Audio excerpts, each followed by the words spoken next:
Hey guys, sorry it's been quite weird. I was sort of here and then I tuned out just looking at some letters, like for example, this one.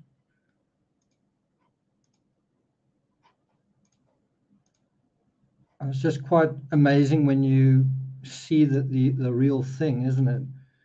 You see the stamp, you see um, the stamp on the stamp, you see the address, you see those words, Van Gogh.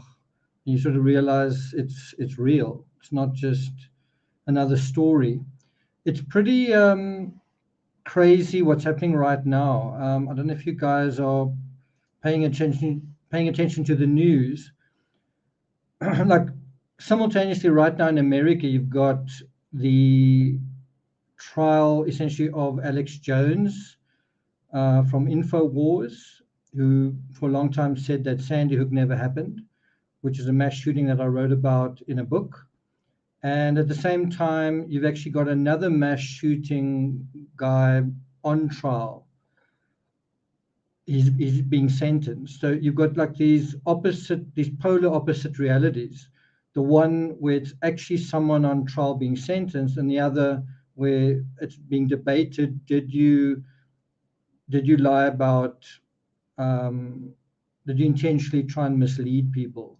Were you intentionally peddling fake news? And there's this incredible moment where the judge looks at him and says, sort of motioning towards the witness stand, saying, "This isn't your show. When you're on trial in a courtroom, that's not your show. That's not where you do your show. That this is where you tell the truth." And lying has become such a staple of the informational diet of modern man that you've actually got to say something like that to a person. And I don't know whether it makes any difference, to be honest. Even saying that, I don't know if it makes any difference. Amy also says, my husband's uncle was murdered in a synagogue shooting 3 years ago. Yeah. So, anyway, that is what's kind of going on in the background. Um, Someone left a comment on YouTube that should be water off a duck's back, but I was like, they're basically insinuating that I'm a bachelor, I guess, because I don't listen to other women or something like that. Because I think someone had commented about Wikipedia and I don't know, grown impatient or something. And so their comment was that I think I put my true crime hat on and I realized that's why you are still a bachelor. And it's like, um, you think so? The last 4 or 5 girlfriends I had all asked me to marry them. So it's really a situation of I couldn't get married. I wanted to get married, but no one wanted to marry me, kind of thing. It's the same thing where you make up your own reality and you think that it's true. Um, I don't know. It's just absolutely crazy. But I must say, having a bit of a sense of humor about that comment, I what definitely resonates with Van Gogh is I kind of had a similar sense of um, why should money be so important? If I'm gonna if someone's gonna love me and if I'm gonna love someone, why must that be brokered by money and wealth? And you can say it's naive, and maybe it was naive, but um, someone that I did want to marry ended up marrying quite a wealthy guy, and then now they're divorced. So in other words, you say, okay, money's not important. So if you say it is important, well, I don't know whether you could say she married this guy for money, but they're now divorced, and she's now seems to be seeing another woman. So it really feels like, well, there's this perception that did she use this guy for money? So that's at least something that is not going to happen if you poor, I guess. And if you think about Elvis's mother, Gladys, I know we're straying from the topic. She she recognized at Graceland that this wasn't really real life, and she didn't really like it very much, and she wasn't very happy, right? So yeah, I don't know where all of that comes from, but it's certainly been swilling. I heard an SMS. I don't really know what that's from my phone, but if it's you, Lizelle, hi there.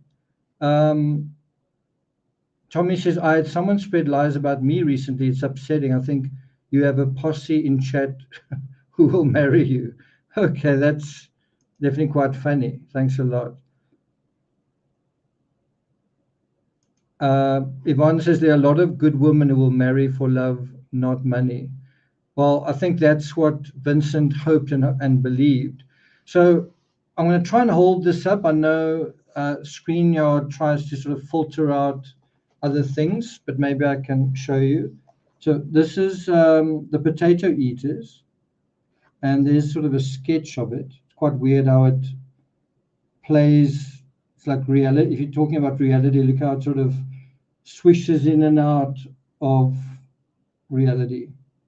Anyway, so that's what we want to talk about here, is the potato eaters, which is well known as the first true masterpiece of Van Gogh.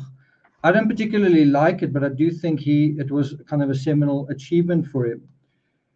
And what I want to do in this particular episode is link the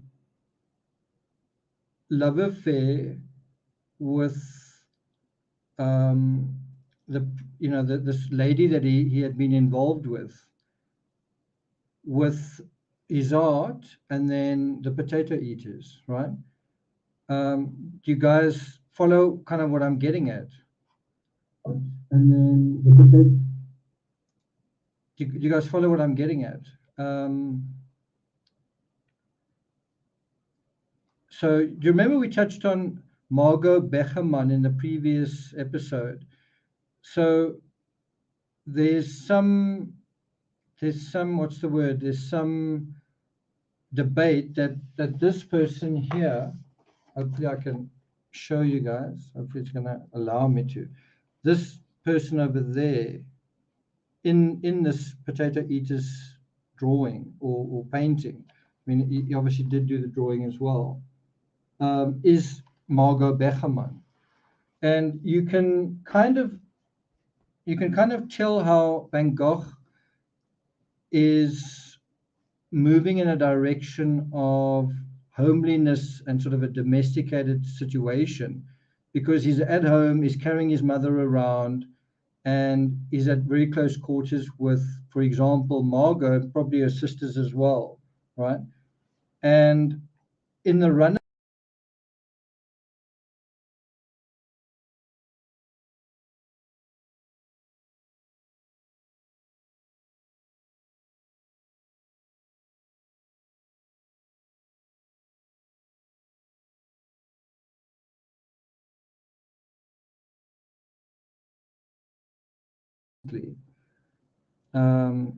let's just go back to share screen. Sorry about that. I'll tell you about which letter we're on, but I just want to show you these images. Sorry, I'm a little bit disorganized tonight. These were painted sort of in the run-up. Thatched houses. That one, is going to let me show me the other one. That one. It's really bizarre how this works. Anyway, and then of course, yeah, they are digging for potatoes, and this was painted in April 1885. This actually comes after the potato eaters, that particular one. Is it going to let me show me the other one? I think some of you have seen that. Yeah, so I can hear I'm getting messages on my phone. I don't know what that's about, but I don't have my phone with me, I'm afraid. So anyway, I was chided by my girlfriend saying, you don't respond to your messages when I'm on a live, but that's because I'm on a live. So anyway, so I want to read an extract from this book, page 46, before we go to the real letter, right? So it's quoting from this book, obviously, Van Gogh. I think it's on the 25-year anniversary. Anyway, it says, quote, "The Potato Eaters was a synthesis of countless studies of peasants' heads, of people absorbed in work and handicrafts, which Van Gogh painted that winter in the cottages of poor people in the village. As with the weavers, um, he had to paint a whole series in order to achieve any real closeness with these intractable people. This time, the series approached resulted in a final triumph." So anyway, what that's really all about is that he was painting houses, he was painting weavers, he was painting peasants.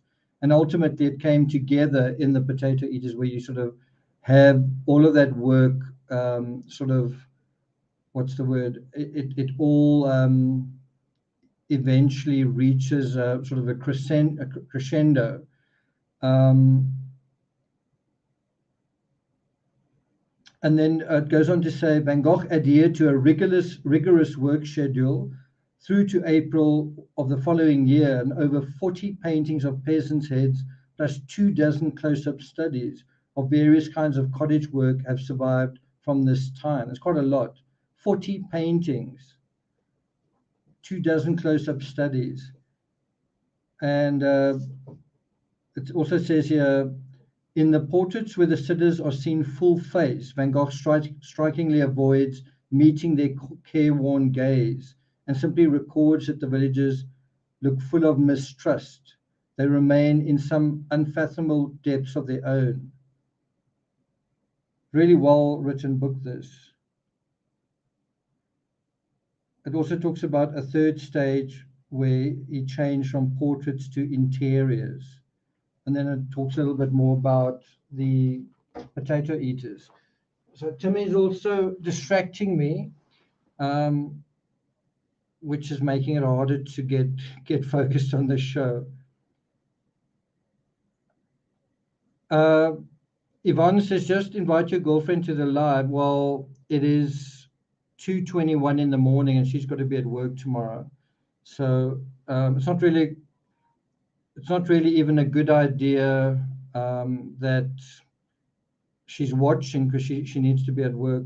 I'm actually being distracted by my phone going off, so I'm gonna put the notifications off. It's just just really so I'll be back in a second.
Oh, okay, there we are. So there's a risk where you, what's the word? You try to personalize your work, right?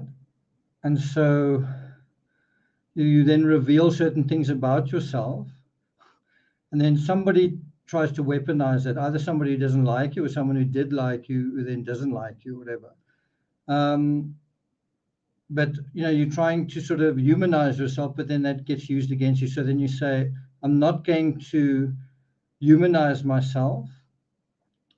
And then it's like, wow, why is it like that kind of thing? Because of that situation. So now it feels very inauthentic, because I feel like certain people are watching and I can't actually say what I want to say, kind of thing, which is kind of regrettable. I actually feel like cutting this show short and just sort of leaving it for tomorrow.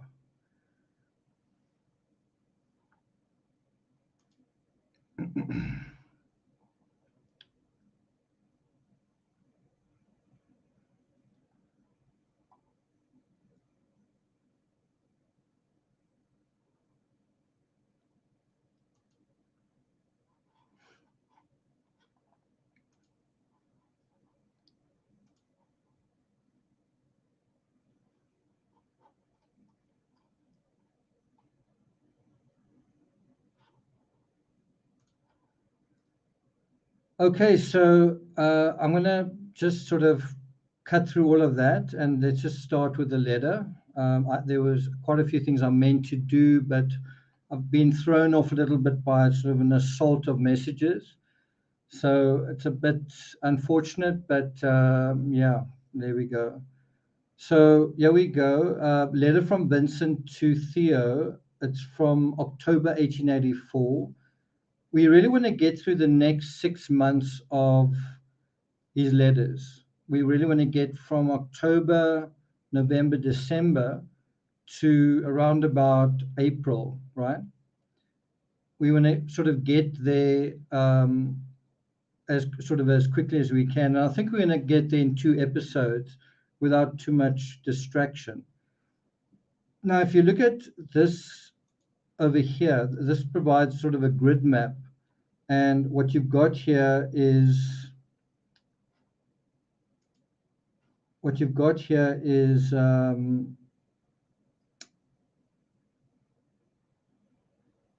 we are right now is 1884, October. So we're kicking off right over here.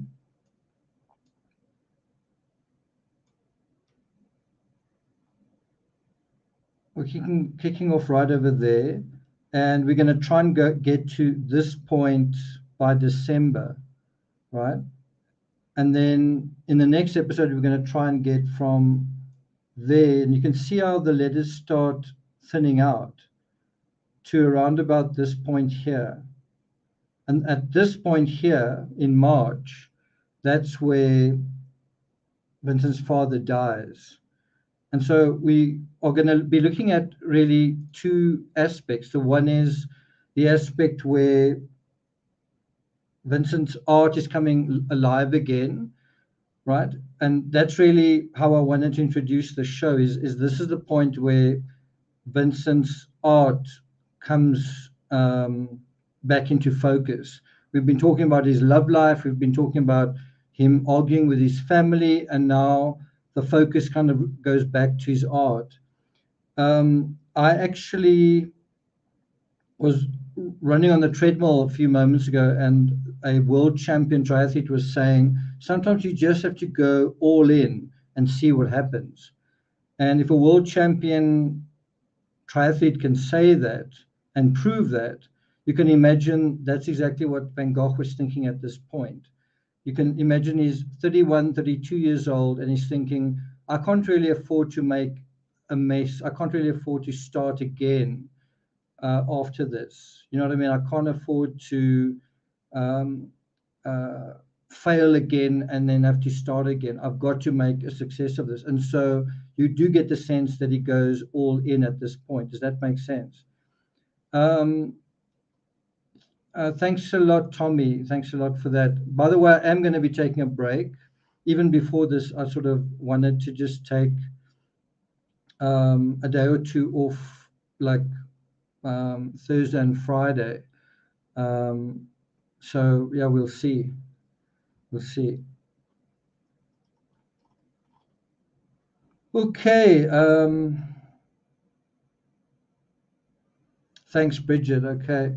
So that's kind of what I want you guys to bear in mind is we're moving towards the, let's call it um,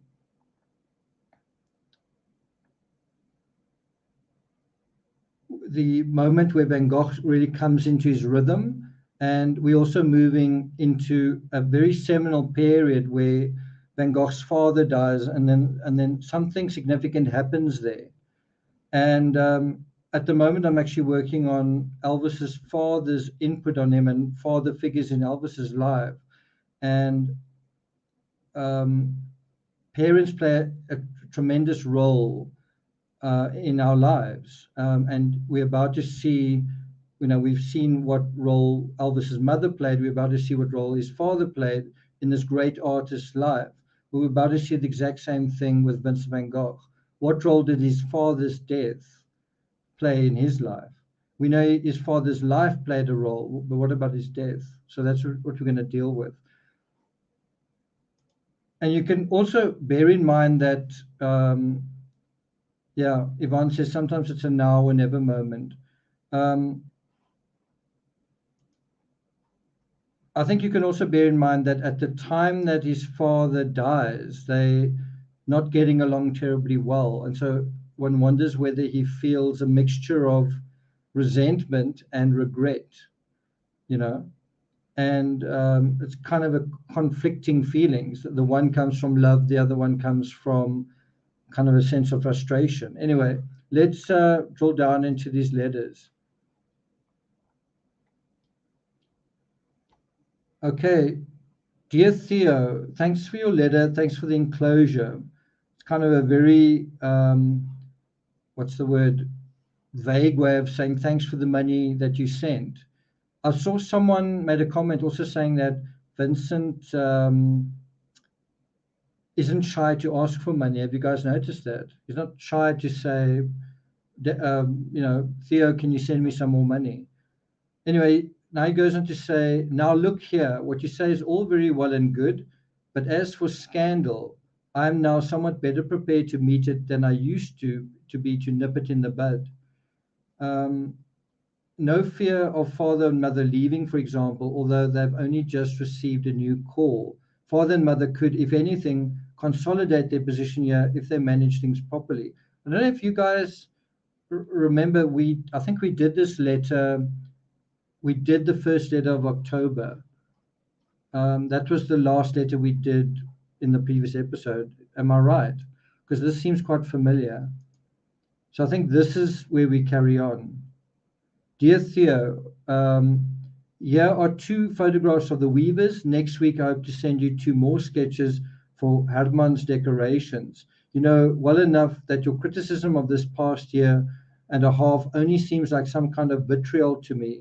But never suppose I don't know it is possible to protect oneself from such vitriol by a sort of leather which it cannot pierce so easily, and that as soon as one's hide is tanned, so as to keep it out, it does not matter so much, so what do I care?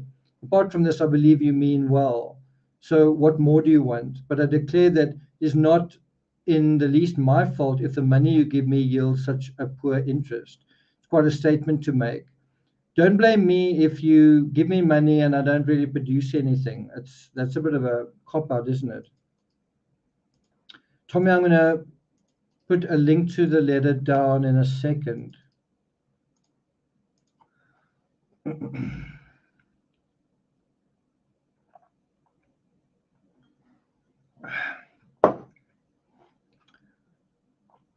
So he goes on to say, the former, that it yields a poor interest to you, grieves me more than the latter. It's yielding a poor interest to me too. Again, Vincent's a really articulate writer. I mean, that is the argument of a wordsmith. That's the argument of a lawyer. It's very well said. Then he says, things may improve, you will say. Yes, but in that case, not only I, but you too would have to change a good deal. I just want to tell you that this winter, perhaps next month, I intend to leave here for a time. I've thought of Antwerp and I've thought of The Hague. So at this point, he's actually thinking of leaving home. And believe it or not, that is exactly what he does. After his father dies, shortly after that, he does go to Antwerp. So this thought that he's got in October is relevant, is true. Also, this whole idea that your work's not yielding any results, that is causing him to work a lot harder. He's starting to get the message. You need to make a living, you need to make money, right? You need to get your life going. And so now he's going to really up his game. He's going to be all in, right? Now, if you look at my poll, the poll was, did Vincent van Gogh's tumultuous love life help or hinder his art? 43% say that it helped. Before I go into the poll in more detail, I think one's got to look at it contextually and say, at this moment, in October 1884, does his love life help his art? Did his relationship with Margot Becherman help him produce the Potato Eaters? And the answer is undoubtedly. She was one of the people that he was at close quarters with, in close encounters with, that helped him be in this space where he was very familiar with other people and watching them and wanting to produce this particular outcome, right? So in terms of the Potato Eaters, I think his relationship with Margot Becherman, especially if you consider that she's one of the characters in that, it's not known, I think, for a fact. I think it's a theory. Then I think one can say with a certain degree of confidence, it did help, right? If we go beyond the Potato Eaters, then I think it's a slightly different question. I've got to say, in terms of my work, I've kind of tried to limit the drama, and the only way to do that is literally not to be in a relationship. I think it's a bit unfair to say to someone, can you not be too emotional, and can you not do this? I think the only way to make sure that doesn't happen is that you're not in a relationship, you know. So that's the other sense, that your relationship can be so chaotic that it prevents output, or it prevents that sort of stability that you need.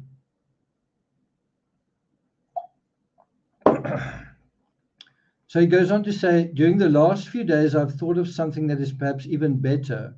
In the first place, I now want, at all events, some city life, some change of surroundings, having been either in Drenthe or in Newnan. So can you see what's kind of taking place here is he's just kind of come out of another disastrous relationship. The neighbors hate him. The community don't really like him. You know what I mean? The broader situation is not very good. It's deteriorating. And so what he wants to do now is jump ship. He wants to leave home. He wants to go somewhere else because his reputation is now completely shot in Newnan. And of course, he doesn't do that. Sky says, you seem quite shaken and distracted. I hope you are okay. I am shaken. I am distracted. I'm not feeling particularly okay, but let's try and focus on here. You can imagine if you trying to do a live and someone's trying to get your attention with texts and things in the middle of it. What are you supposed to do? I don't know. I don't know. I think I'm going to have a serious conversation. Anyway, I believe, so he goes on to say, I believe this will be a good distraction for me, for my spirits in general, which have not been and could not be as cheerful as I should like, especially recently. He goes on to write, look here now, the sculptor Strucker lives in Boas de Luc. At the same time, he's director of the Drawing Academy there. I saw something by a pupil of his and heard on that occasion that something is not at all unkind or indifferent to anyone who practices art in this vicinity. Goes on to say, probably, however, one would have to pay the model oneself, but that is not so very expensive.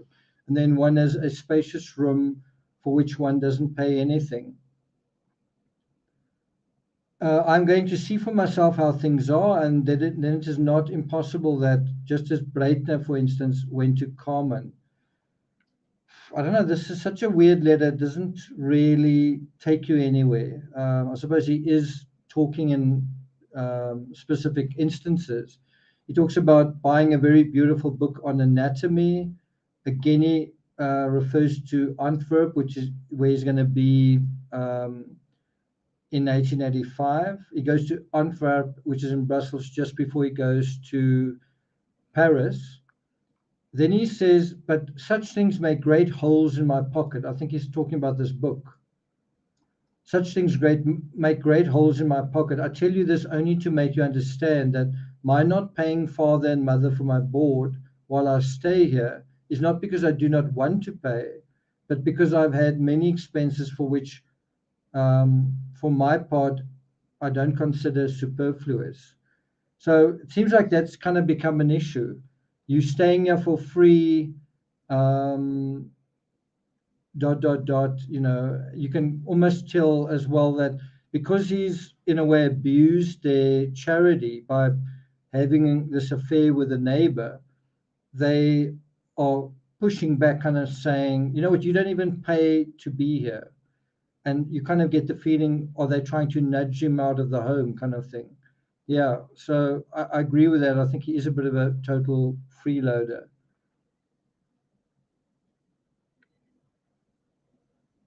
So the word that I was looking for is calcifaction. It's a word that I saw today. I've never seen it before.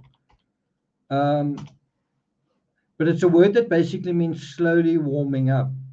And yeah, that's true. Vincent is slowly warming up to his calling, right? He's also got a lot of drama in his life. He's got these distractions taking place. He's trying to focus, and he's getting better at focusing as well. He's getting better at finding his way to where he needs to go, right? Yvonne says, if I was Van Gogh, I'd want to go somewhere else as well. Yeah. Paddy says, poor Vincent doesn't know how to win friends and influence people.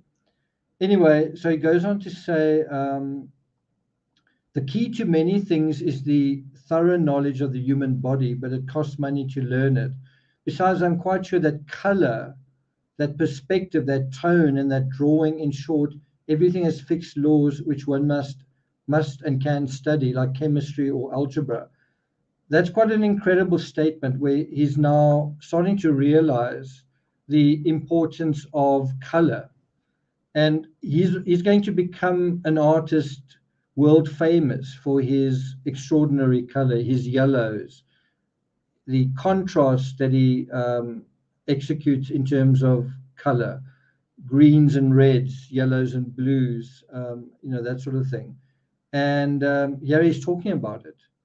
He's saying color has fixed laws. One must study those as well, right?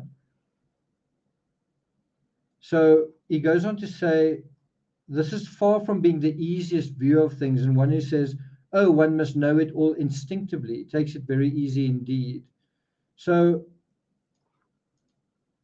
to be honest, I was quite surprised when I reviewed Van Gogh's work, and when I, you know, also reviewed the letters, that he's not a very instinctual artist. And I say that from the perspective of someone who sort of is, right? My brother is a self-taught artist. My brother didn't really study art. He never went to an art academy.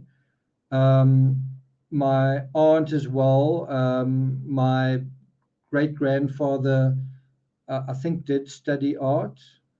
But the point is that, I mean, I never studied art either, and I just had a natural ability to draw things, where you draw something and it bears a resemblance. You can see there's something there.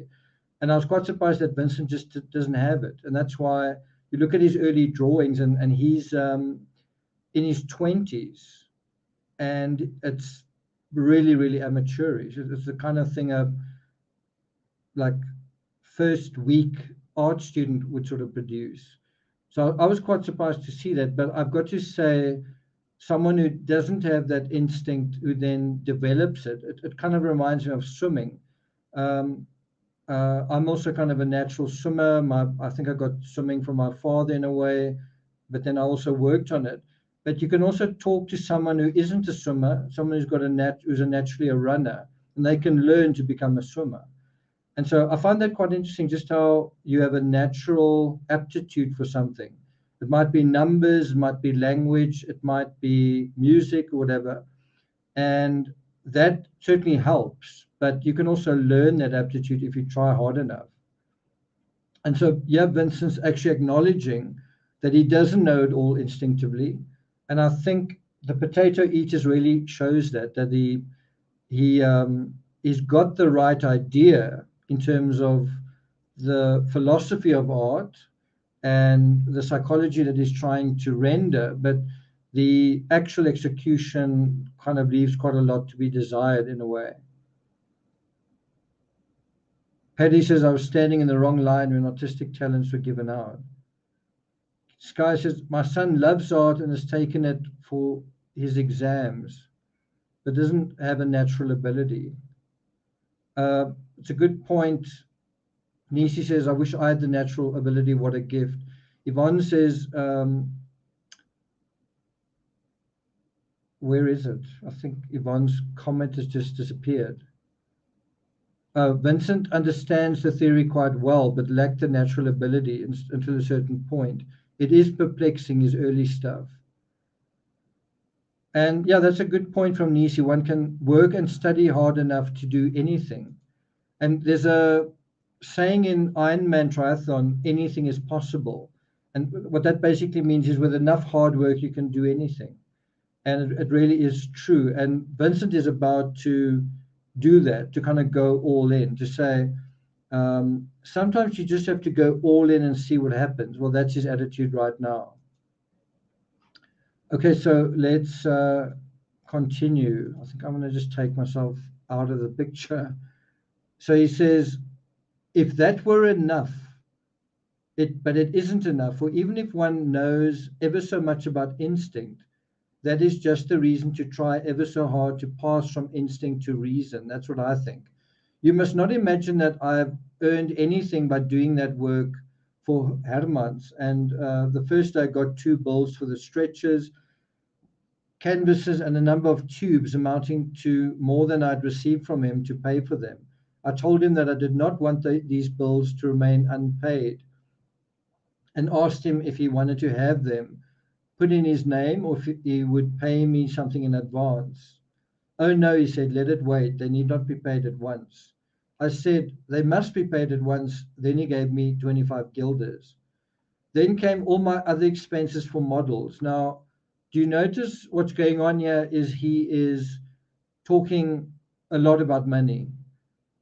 During the Borinage phase, he was sort of never talking about money. Well, now it's largely about money.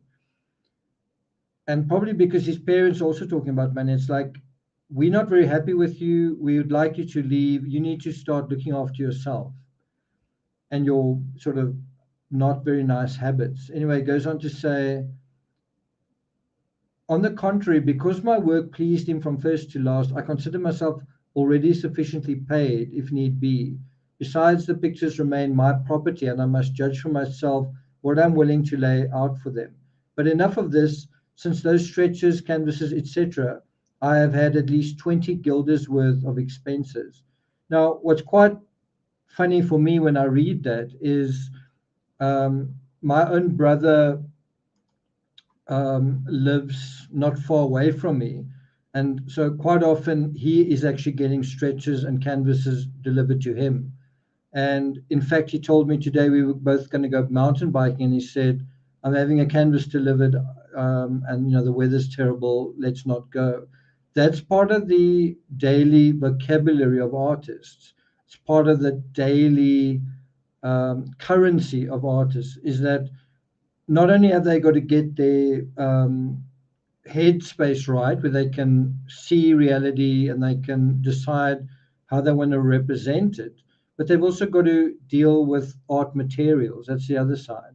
That's thankfully not something an author really has to bother that much with. I suppose you could argue research materials is your headache, but I'm talking about actual materials that you've got to hammer in and stretch and get it all right and all that.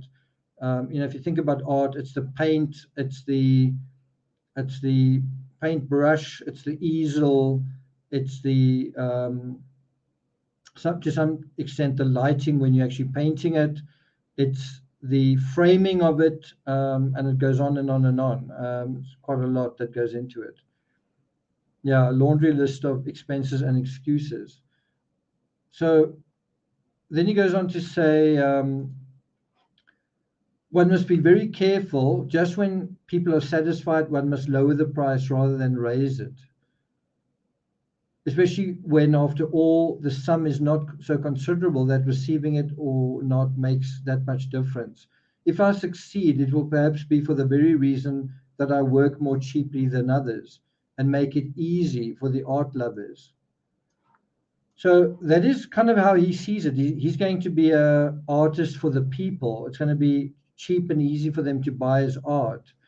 And look at what happens in the fullness of time. Vincent van Gogh becomes one of the most expensive artists ever. It all starts out with him kind of saying, I think I'm going to try and be a cheap artist kind of thing, right? And that is, in a way, a question that all artists have got to ask themselves, whether you're a photographer, a writer. Thanks a lot, Bridget. Whether you're a photographer, a writer, an artist, a musician, or whatever, you kind of got to ask yourself, what audience am I presenting this to? And also, what's the word? Am I going to be cheap? Is my work going to kind of be cheap consumables, or am I going to be like extremely expensive kind of thing? And sometimes you don't know the answer to that. I know I started off that way, where I basically thought, my photography, for example, I would sell sometimes entire afternoons worth of photography for 1,000 rand, which is, what's that? It's about $60, and that's including all the editing and all that kind of thing. That's the photography, but I really enjoyed the photography. But I remember with the, even magazine articles, you sell them easier if you sell them cheap, right? And ultimately, I made a decision: am I going to be a magazine journalist and you earn 2-3 rand a word? I'm not quite sure what that is in dollars, but 2 or 3 rand a word. Sorry, not rand, cents, 2 or 3 cents a word, or become a book writer where you earn a fraction of that. But the thing is, you don't just sell those words once; those words can be sold over and over again. And that's where you really put your money where your mouth is. You say, also with Kindle Unlimited, it pays you based on how much people read your work, right? So at some point, you come up with a horrible thing where you've got to evaluate your own work. And then the issue is, do you sell yourself short or not? And throughout my artistic life, if you want to call it that, throughout my life as a writer, a lot of people said, wow, you're really selling yourself short. You need to do this, you need to do that. And I feel like when I had my what I thought was a really big break, where someone actually stole our work and made a movie on a lot of it, and we should have gotten the equivalent of the, you know, if you'd paid the script writer, or you'd paid for the book rights, you know, that was equivalent to at least $100,000. That felt like you were being sold short by being cheated on in that sense, right? But I'm just saying any artist has got to at some point um, decide how much they're worth. And I think that's where your own self-esteem becomes a factor. And it's a very difficult one, because if you're wrong on that, you can either seem to be arrogant, or you can end up suffering a lot more than you really need to. So that's really a test of, are you able to sell your work in a realistic way for what it's actually worth, right? And that's really, yeah. Sky's just said, you know, you had all your work kind of on Patreon for $1. That's a really good example. That's definitely a good example.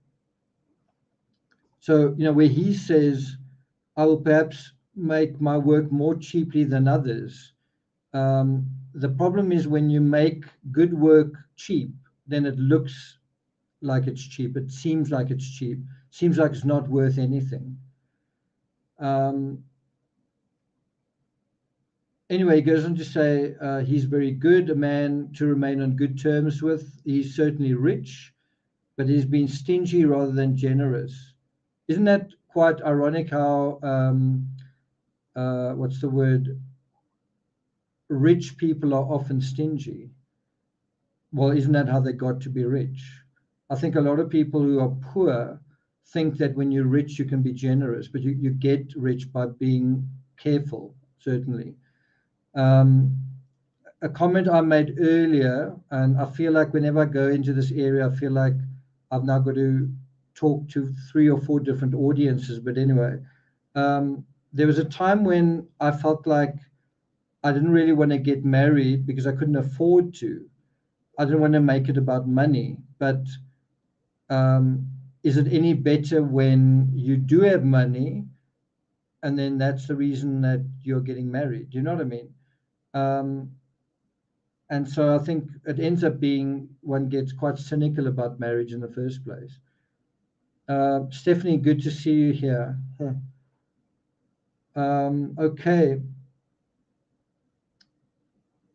so he goes on to say, notwithstanding this, I, for my part, have been very kind and obliging to him. I find in him a very pleasant, jovial friend, and it is really touching to see how a man of 60 tries hard to learn to paint with the same youthful enthusiasm as if he were 20. What he makes is not beautiful, but he works hard and has already copied 4 of my 6 compositions in quite a different sentiment. And it is something medieval, something like peasant Bruegel. I don't know who that is. And you once you once told me that I should always be isolated. I don't believe it. You are decidedly mistaken in my character there. Um, that's quite a interesting comment from Theo. Do you think it's true? Do you think that's a true comment from Theo?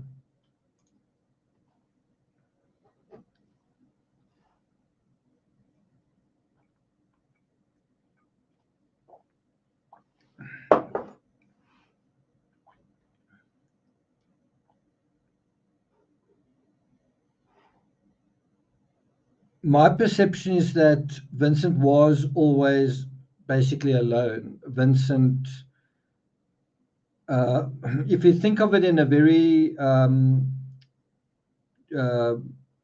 selective way, did Vincent have a best friend? Obviously Theo was Theo, but did he have a best friend? Theo was always somewhere else. Theo was in Paris, but did Vincent kind of have a best friend that emerged that he hung out with? And the answer is no. And I was thinking about that with Elvis as well. Did Elvis have a best friend? And the answer is also no. And that is, I think, to some extent why he was isolated. He didn't really have special people around him for any length of time, right?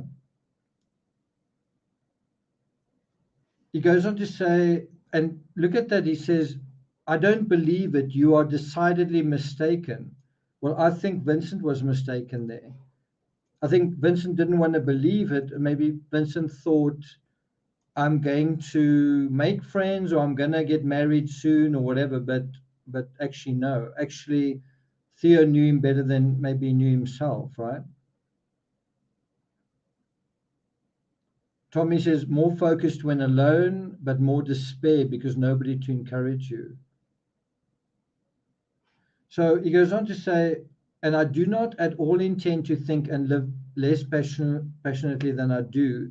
By no means, I may meet with rebuffs. I may often be mistaken, often be wrong, but that only as far as it goes. Basically, I'm not wrong. Okay.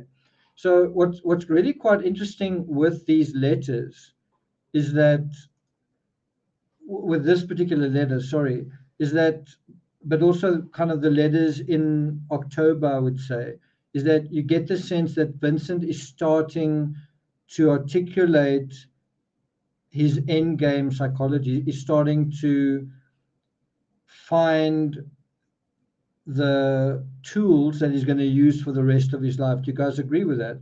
He's starting to become the Vincent that he will become. Do you guys agree with that?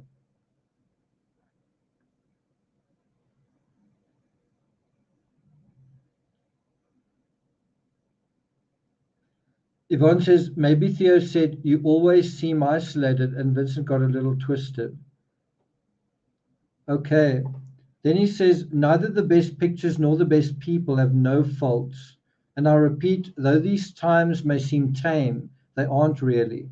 I also positively deny that my assertion of certain parties still being as strongly opposed to each other should be exaggerated. It is something quite different from that ditch of yours.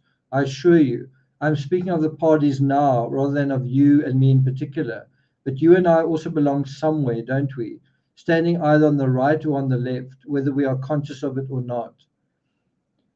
I, for my part, have at all events a party pre, if you like, and if you think you, for your part, can manage to stand neither on the right nor the left, I take the liberty of doubting most strongly its feasibility. I have a fairly good letter from Utrecht. Now, this is a reference to Margot. She's recovered enough to go to The Hague for a time, so she's not going home. They're trying to keep them apart. And if you think about it, it's kind of quite funny how when Vincent has an affair with someone, the families go into this emergency mode, like we've got to keep these two apart at all costs. You know, it's an emergency. We've got to keep these people apart.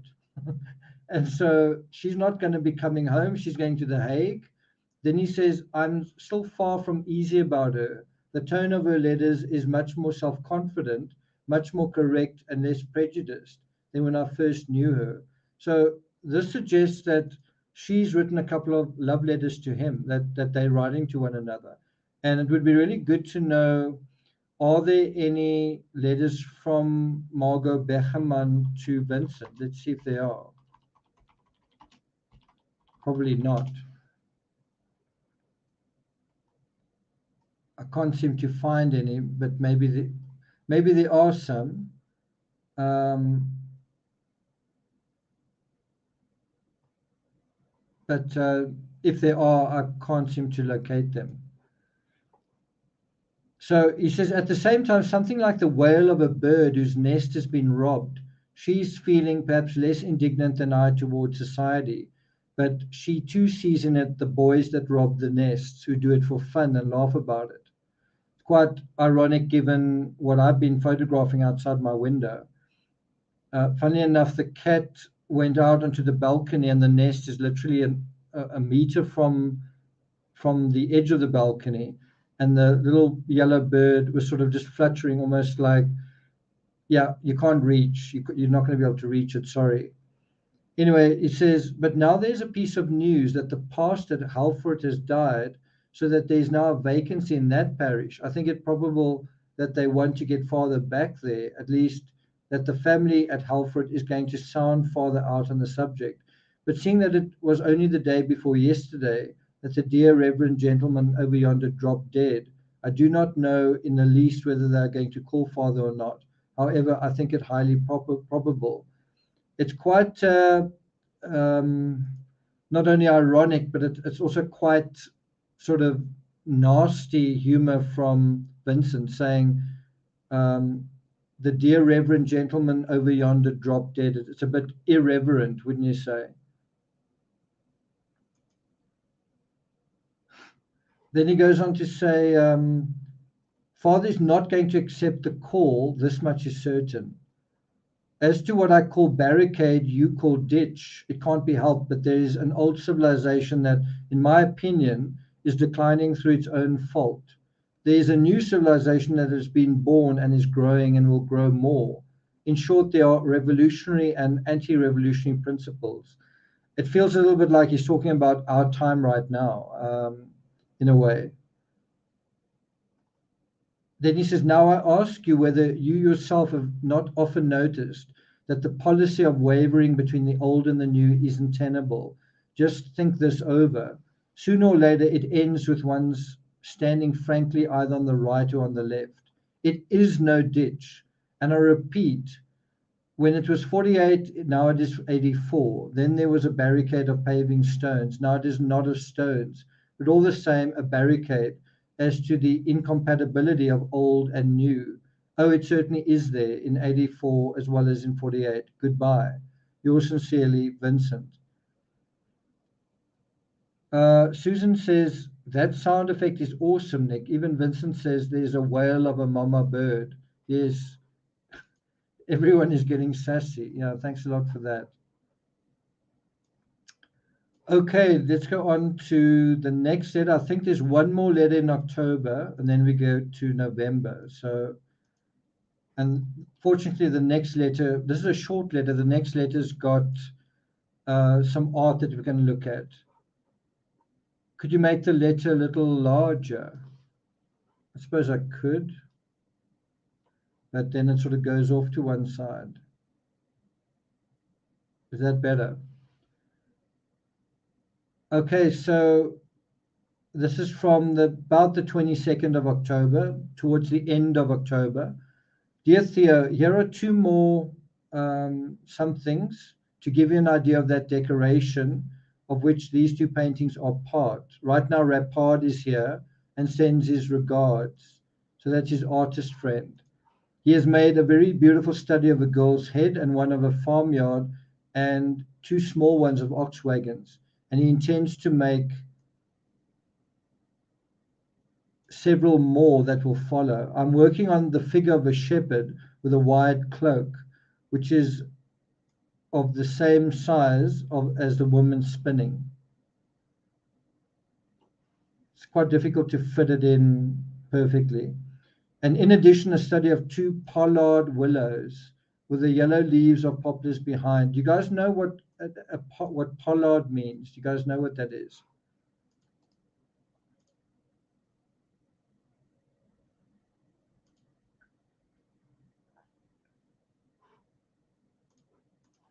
Do you guys know what pollard means?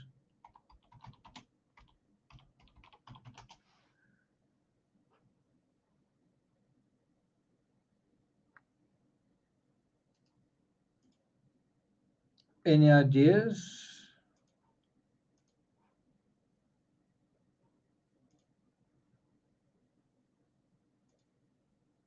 Any thoughts?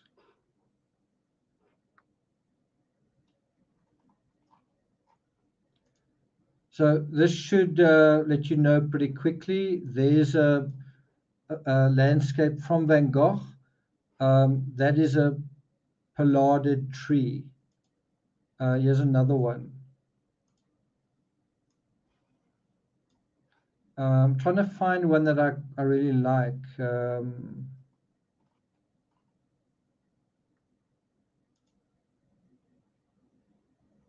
I don't necessarily really like this, but this is another one you can look at.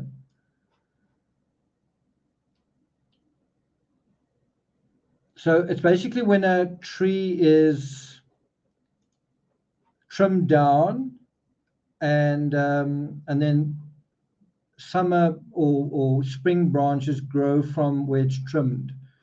The whole idea is to keep the tree a certain sort of size, right? Um, I actually saw another one that I liked, but now I can't seem to really find it. Is it this one?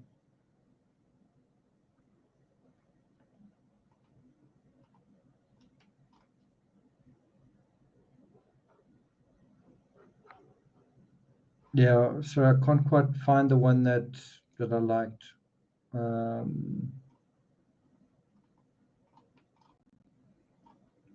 Anyway, you get the idea. So, in fact, right outside my kitchen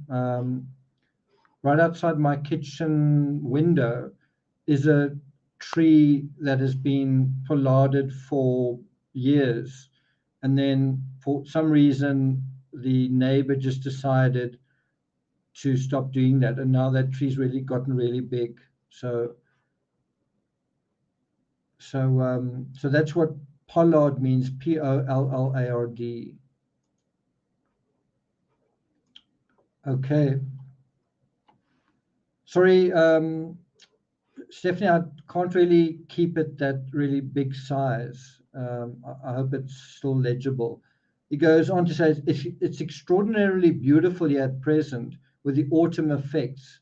In a fortnight's time, we shall have the real fall of leaves when all the leaves on the trees fall off in a few days. So, obviously it's autumn there. And obviously, for an artist, the color of autumn is something that's quite extraordinary. And bear in mind, the only oil painting that Van Gogh ever sold was a grape, what's the word? An orchard um, in autumn. It's this one, right? And you can see these are autumn colors. Can you see? I'm also getting this from Wikipedia. And yeah, I've just been sort of arguing with a few people saying Wikipedia is useless and it's fake news. Well, I guess this picture's fake as well then. Anyway, so I must say one of the aspects about my job that's not fun is you deal with a lot of negativity. You get some nice comments, great insights, and then every now and then you get some really horrible ones. And I don't know, it's human nature that you remember the horrible ones. And in the middle of trying to get fitter, I'm trying to sort of build up my body again. I'm trying to, get fitter and stronger. That negativity is just not helpful at all. And you sort of feel like, in order to remain motivated, I actually need this out of my life. And how do you get that out of your life? Well, I think one of the ways is you've got to do this work less. You've got to be online less. You've got to find some way of filtering it out or pushing it to the side, because in the same way Van Gogh is saying, sometimes you need to go all in and see what happens. I feel like I want to go all in terms of my training, and this is not all in that. It's really, it saps your motivation, and it takes away your the joy of living in a way, and just distracts you from what you're needing to do, you know.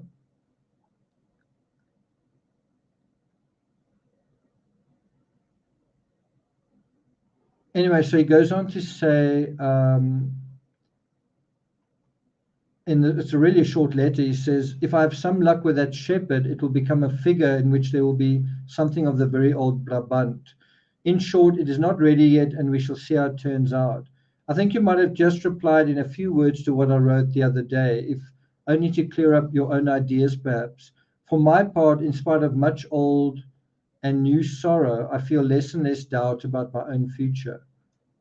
So that's quite a statement there. You can see he is finding his way. He knows he's trying to find his way, and he knows that, how can I put it? He knows that he's making progress.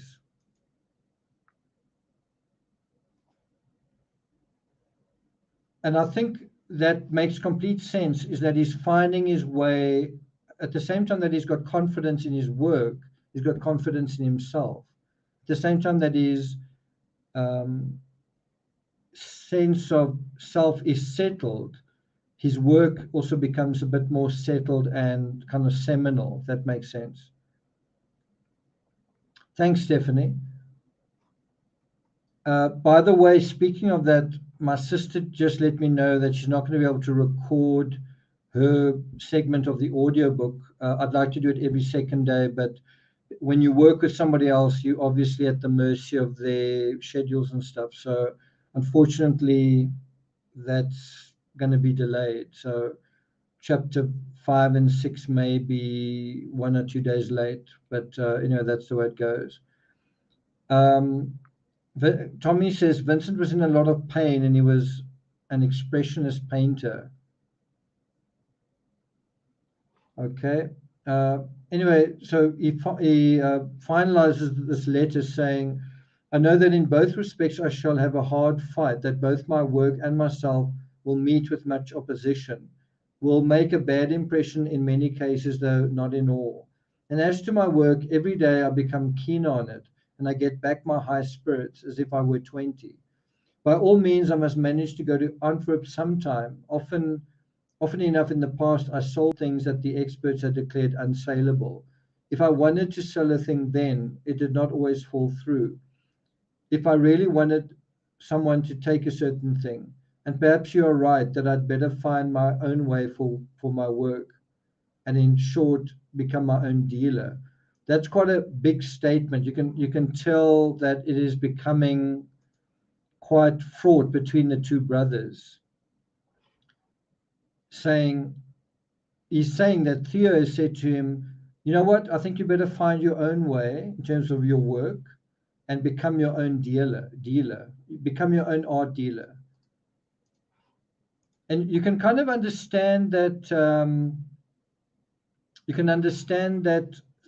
Theo is frustrated with Vincent because he's trying to say to him, Vincent, the art that sells here is impressionistic. It's colorful. It's kind of a new dispensation.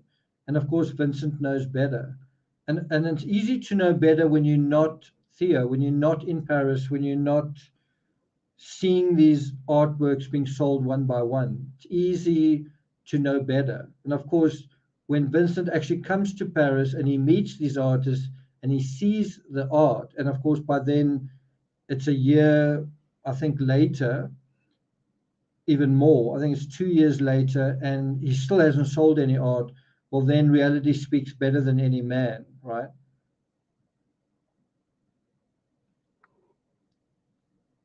Yeah, it is interesting.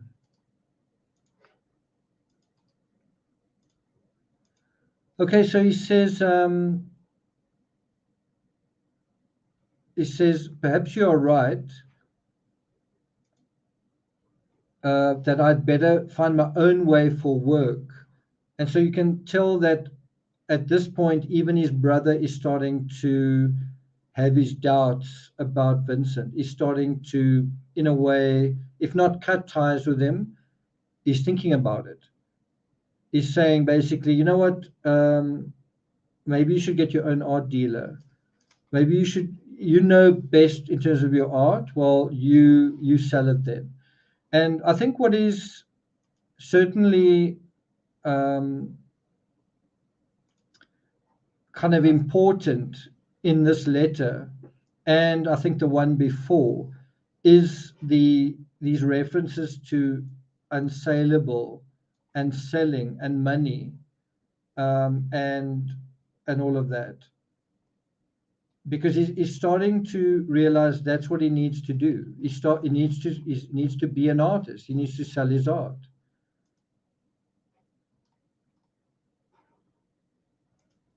Anyway, so now we go into the last letter in October, and that refers to this painting, which is one of the more colorful of his early period. Just bring it up. Not a terribly great execution. I mean, it's if you think about autumn and all the colors in autumn, is basically just using yellow. So it's not a particularly great picture, and I'm being honest if I say I think you might have to pay me to put this picture in my home, even though it's a Van Gogh. I think I would need, maybe $100 a month, and I'd be prepared to put this in my home. Actually says I love it. Okay. Okay, so I think it's a terrible picture. Anyway, another short letter. Dear Theo, enclosed you will find a few small photos of the studies, which you already have larger ones of. I'm sending them so that you have something to show of my work if the opportunity arises.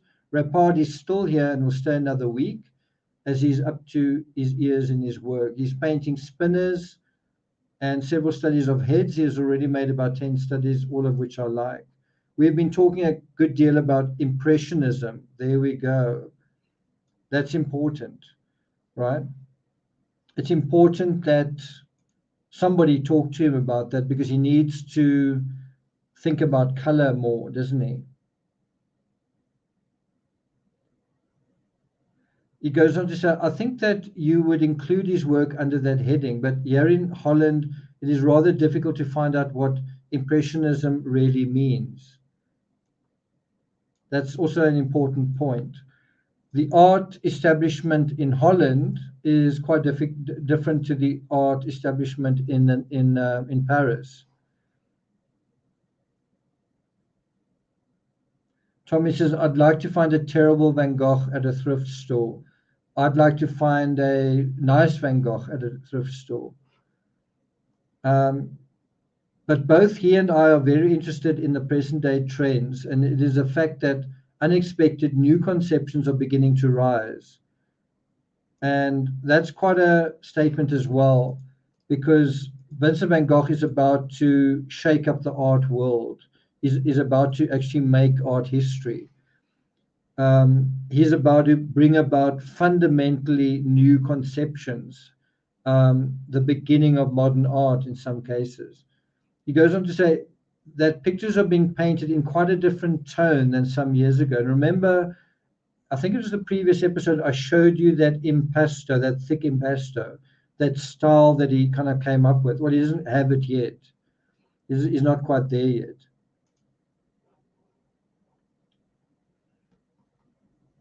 The last thing I made is a rather large study of an avenue of poplars with yellow autumn leaves, the sun casting here and there, sparkling spots on the fallen leaves on the ground, alternating with the long shadows of the stems.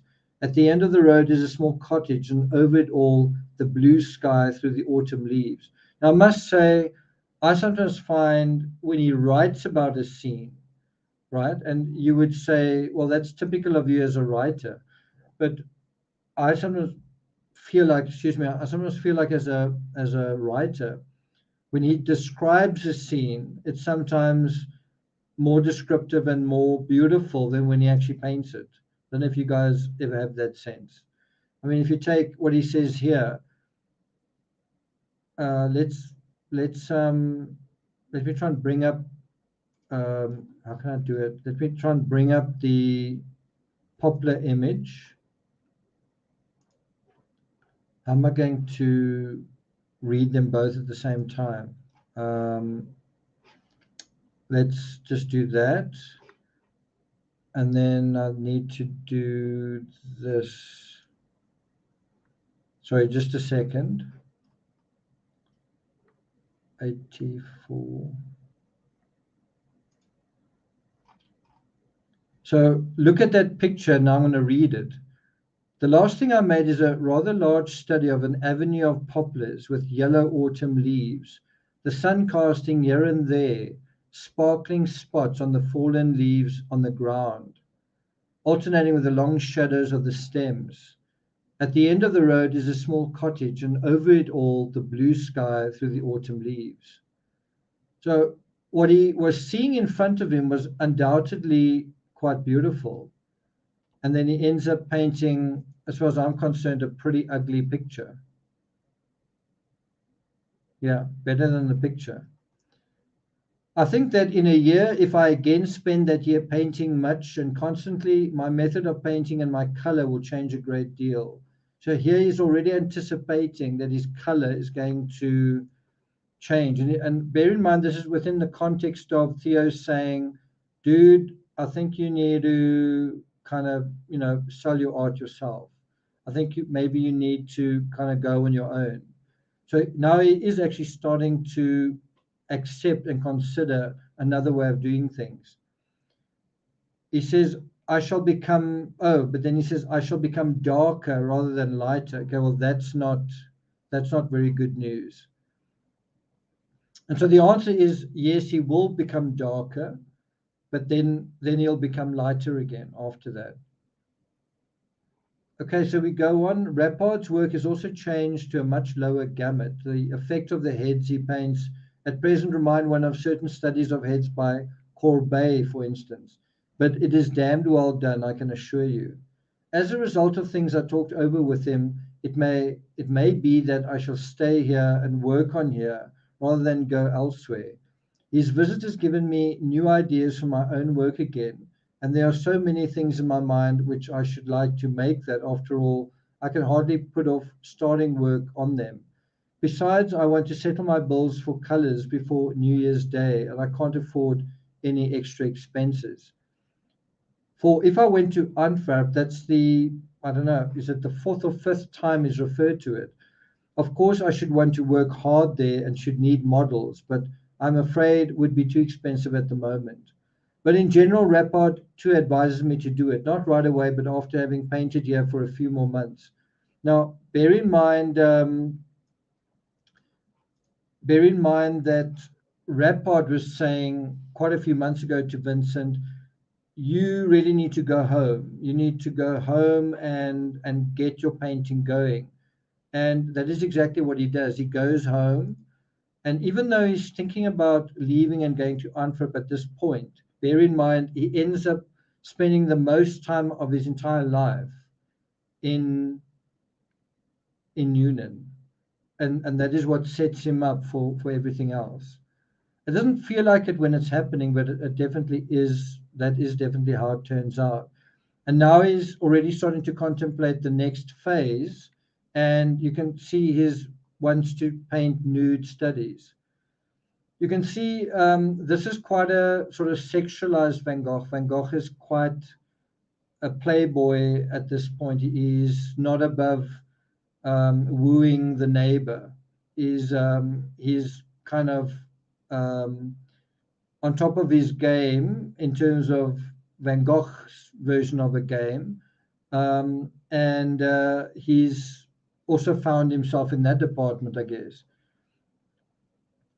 He goes on to say, if I paint some 30 studies of heads here first, I shall be able to get more out of Antwerp. And I'm starting on those 30 heads now, or rather, I've already done so by painting a large bust of a shepherd. Rappard did the same this summer in Drenthe and in Terschelling, and it has greatly helped him. I just saw a reproduction after blah, blah, blah. Let's see if we can find that. Two workmen and a woman. Do you know it? Let's see if we can find that artwork. The wonders of Google. I think this is it.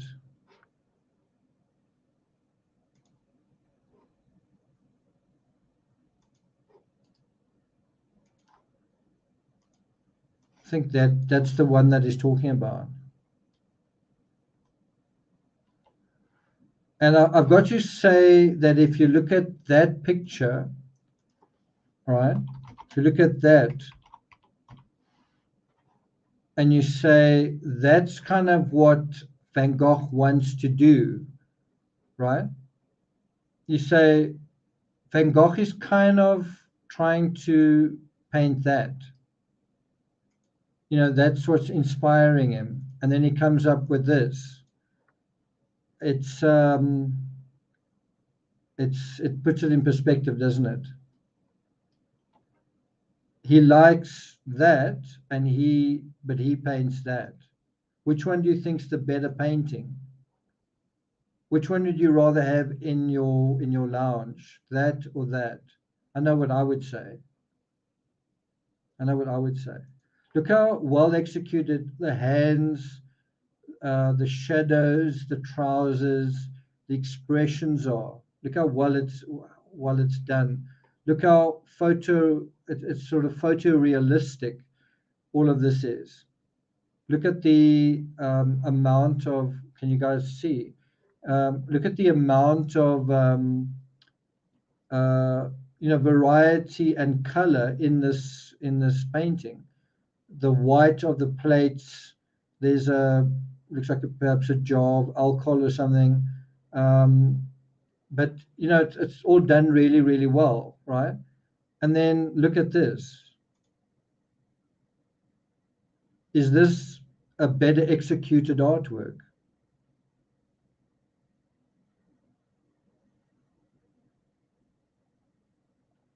Bridget, we'll see you a little bit later. Thanks for being here. I know what you mean by interruptions. So that's the painting that he likes, two workmen and a woman. He says, recently Rappard and I have made long excursions and visited house after house. We've seen the most beautiful things just because of the splendid autumn effects, and we have discovered new models. I think that probably includes like women that they found out, we're going to paint you and we're going to paint you. He says, perhaps some more painters will come to this neighborhood next year. I should be glad of it. For one must not go on without seeing any other painters for too long a time. Well, as to that, I'm sure to get some new acquaintances ere long. Best regards, also from Rappard, ever yours, Vincent. So now we go to November, and I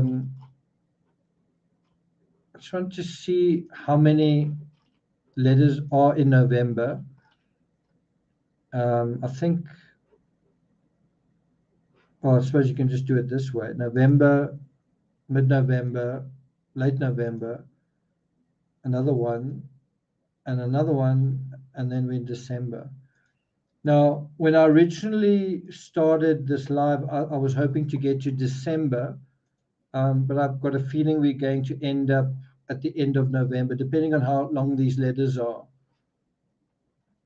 So here's a link to this particular letter. I don't know if you've noticed his letters are becoming a little bit shorter. Actually says, I like photography. I'm not really a fan of photographic painting.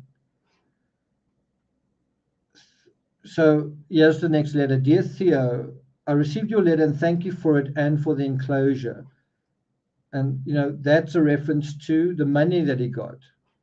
When you write that you are again faced with your bad half year, for I think it lasts half a year, that is not exactly pleasant news for you to write, for me, nor for me to receive. So I think he's saying things aren't going financially terribly well, but we must try to remedy it, try to make it better for both of us.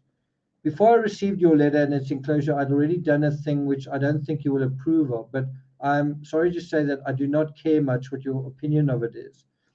That is typical Van Gogh, isn't it?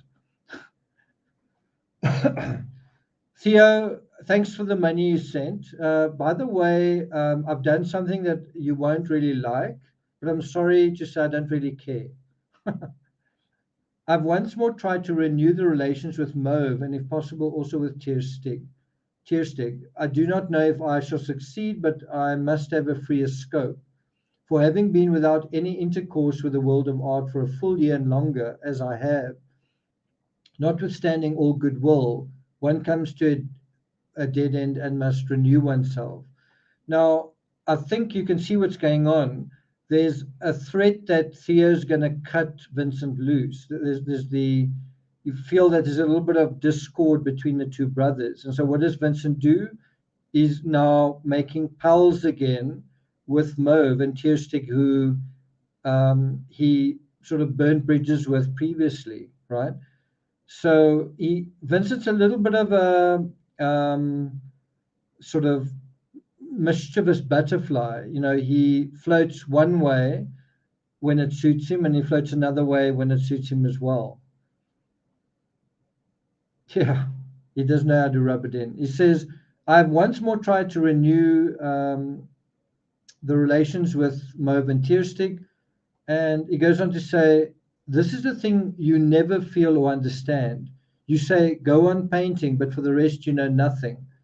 Again, quite harsh language to Theo. Theo, you don't know anything. I do not take this in bad part, but on the other hand, I do not think it intelligent of you, which please note. So he's saying, Theo, you don't know anything. Theo, I don't care what your opinion is. And he also basically says, Theo, I don't think you're very clever. Then he says, it's perfectly true what you say, that it is more likely that I shall achieve something by making good pictures than by discussing revolutionary questions.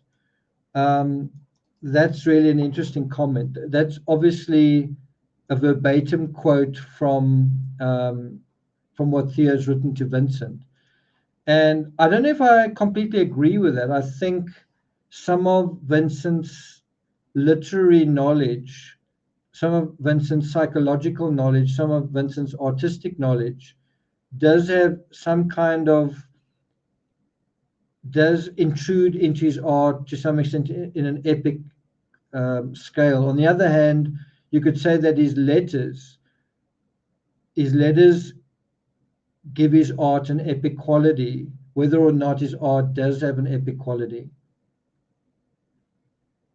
Yvonne says, Vincent's not quite ready to fly solo yet.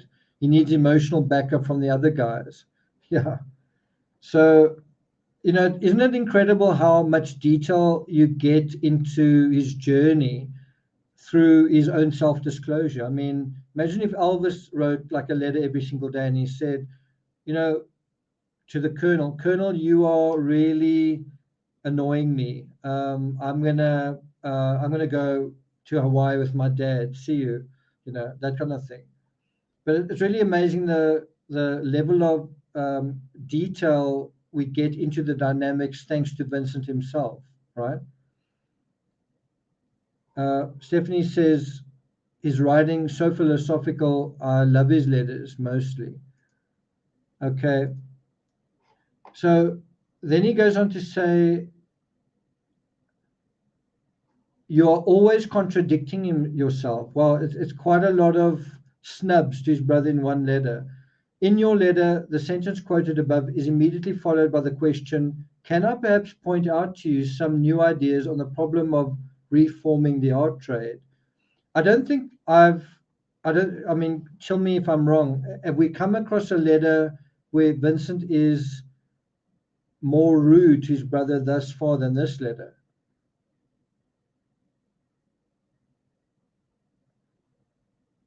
Anyway, he says, shall I point one out to you, which is in your personal interest as well as in mine?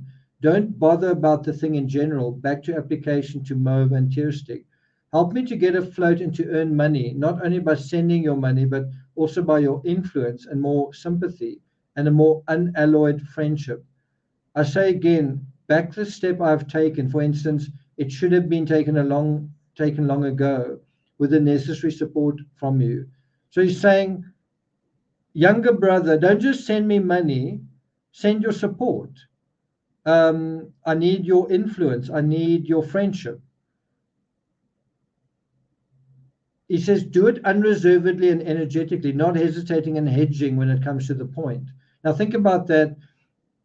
Think about the tall order it is to be not hesitant and not doubtful when the person you're giving money to for the express purpose that he paints pictures in order that they be sold, and your job is you're an art dealer, but you're not allowed to ever express doubt or reservations. You must just be supportive. And then think about, well, this relationship's got to carry on from this point, 1884, for another 6 years. Another 6 years of Vincent not selling anything and Theo continuing to show his support, which he does.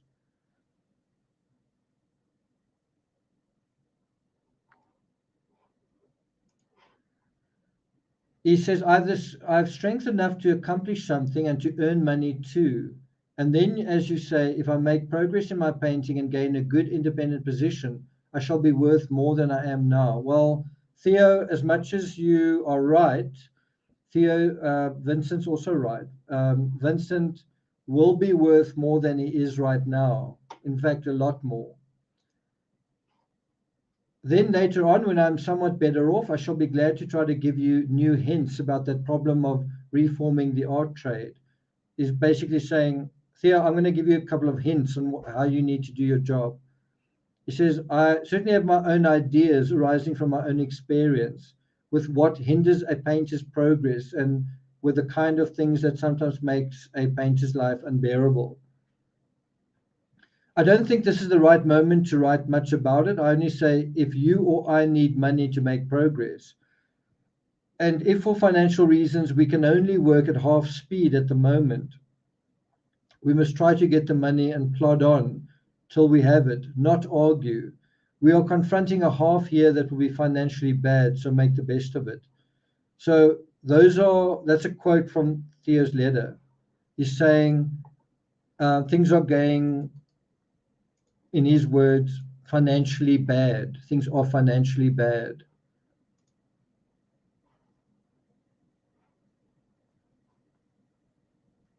I have written to Merv and Tierstig, if you back me, so much the better, ever yours, Vincent. Then a long postscript.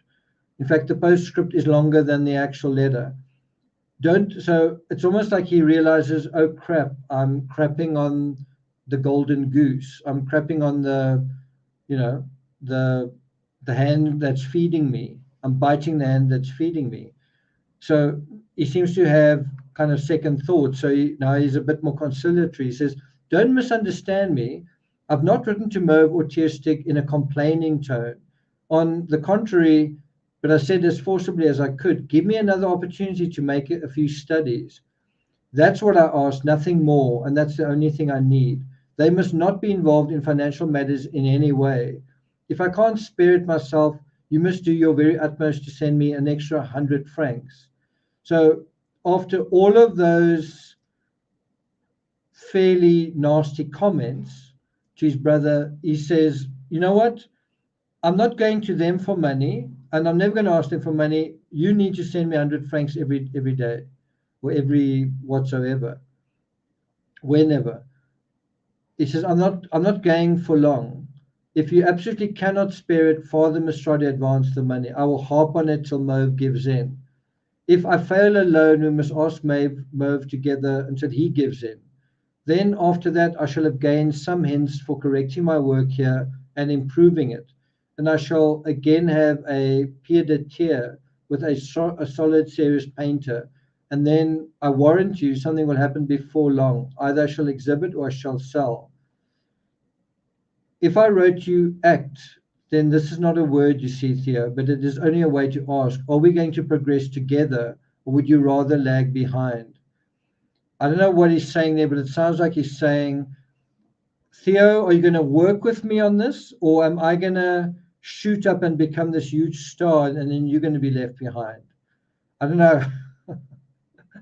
I kind of find that hilarious. I mean, it's hilarious in terms of what is ultimately going to happen in their lives, but it's also hilarious in terms of that, in a way, Vincent does have the last laugh, doesn't he? Yvonne says, I've sometimes wondered if Vincent thought that Theo didn't try hard enough to sell his stuff. Did Vincent ever verbalize that or accuse Theo of such? Pretty sure that he did. I'm pretty sure he must have at some point said, you know, this is unbelievable. Like, what is going on? You know, how is it that I'm still not selling anything? It's not me, it's you, kind of thing. anyway, so he goes on to say, I prefer progressing together, but there mustn't be any bother. He's saying, I want to work with you, but I don't want there to be arguments. If the financial part should be a difficulty for father as well as you, I might get the money from Rappard. Now, if you just think about this, Vincent is not making any money really, like whatsoever. He's not making any money. And he's having this debate with his brother. Should I get money from you? Should I get it from dad? Should I get it from Rappard? And by the way, I'm also speaking to Merv and Tierstick. I don't know, it's kind of quite funny. It's quite a weird thing that the focus of his letters in a weird way is more on who he's going to get money from rather than like, you need to do this in order to sell your art. So I'm the first person that would say, if I was Theo and if I was writing to Vincent, my letters would be, let's put it this way. Let's say you not put a gun to my head, but you basically said you have to give Vincent money until he sells an artwork. Then I think my response would be, we need to change your art to make it sellable.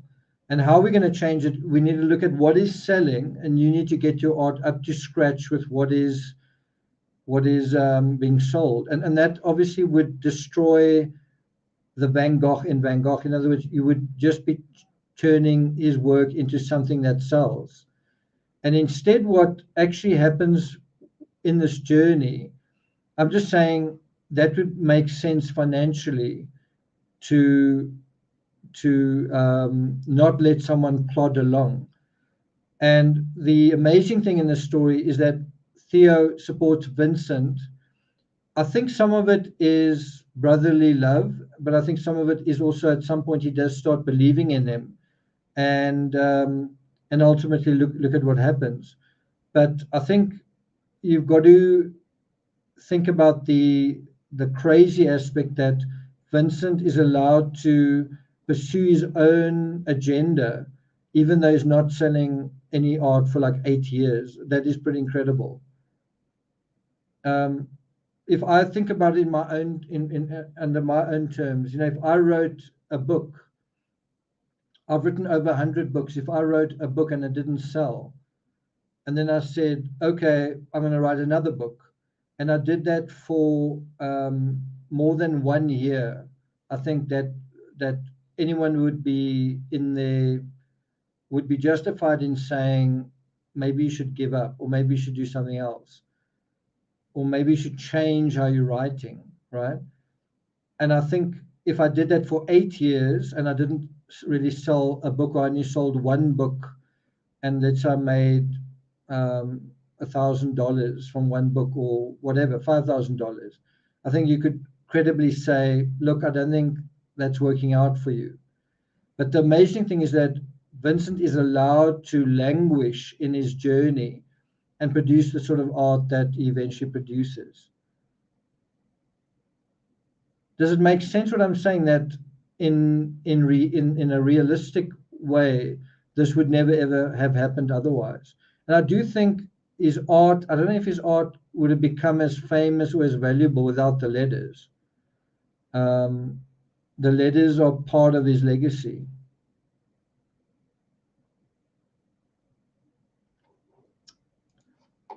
Then he says, and so courage, let us progress together and toil on perseveringly until we have achieved it.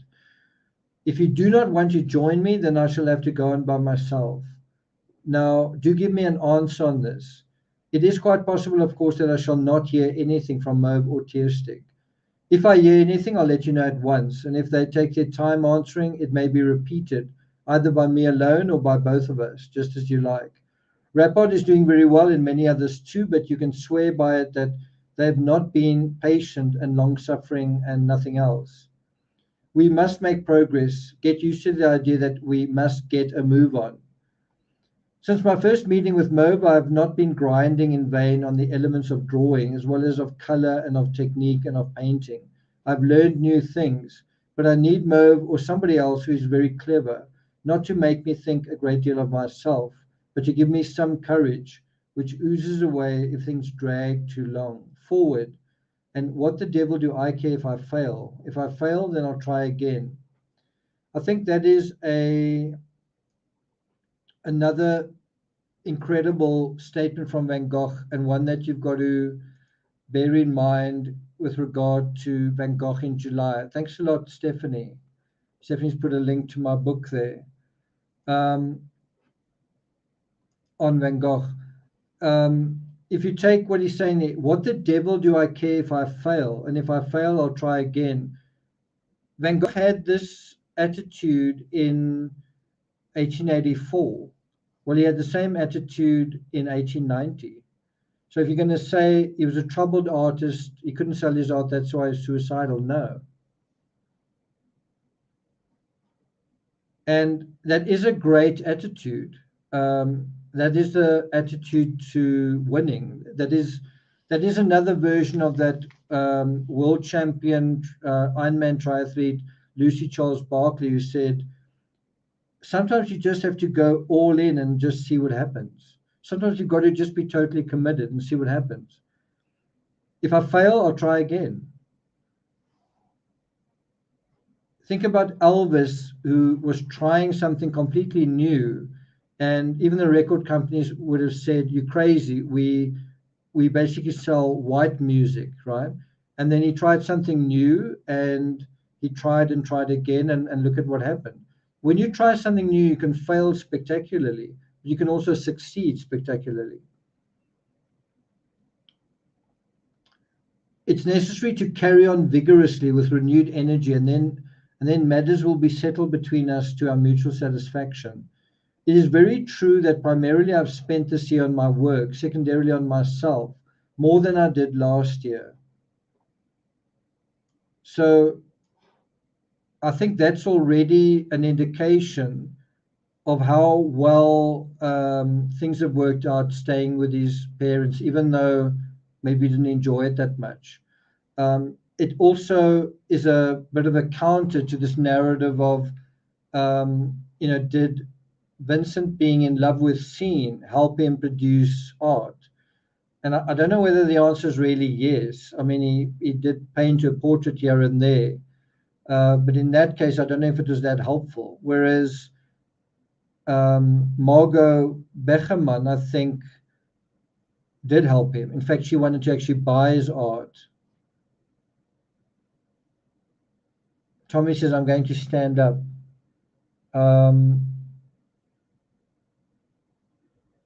Sky says, I'm going to get a drink. I wish I could get us all one. I wonder if we are ever going to get a drink together somewhere in the world. I wonder how many of us are going to meet in reality and have a drink. We'll see.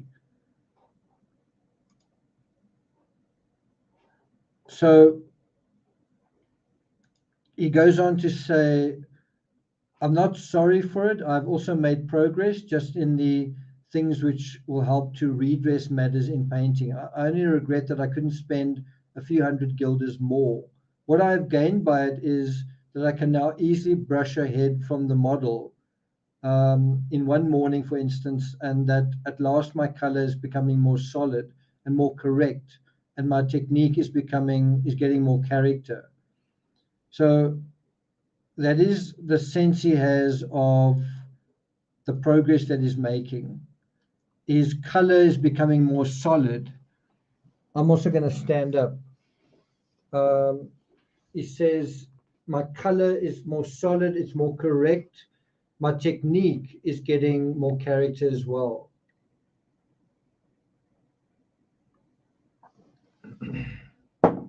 That's his assessment of his own work.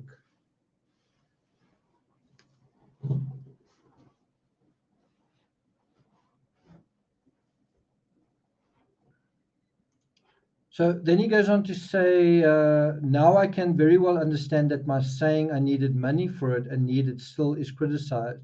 but it cannot be denied that one needs a working capital for a painter's profession, just as for the simple trade of a shoemaker, for instance.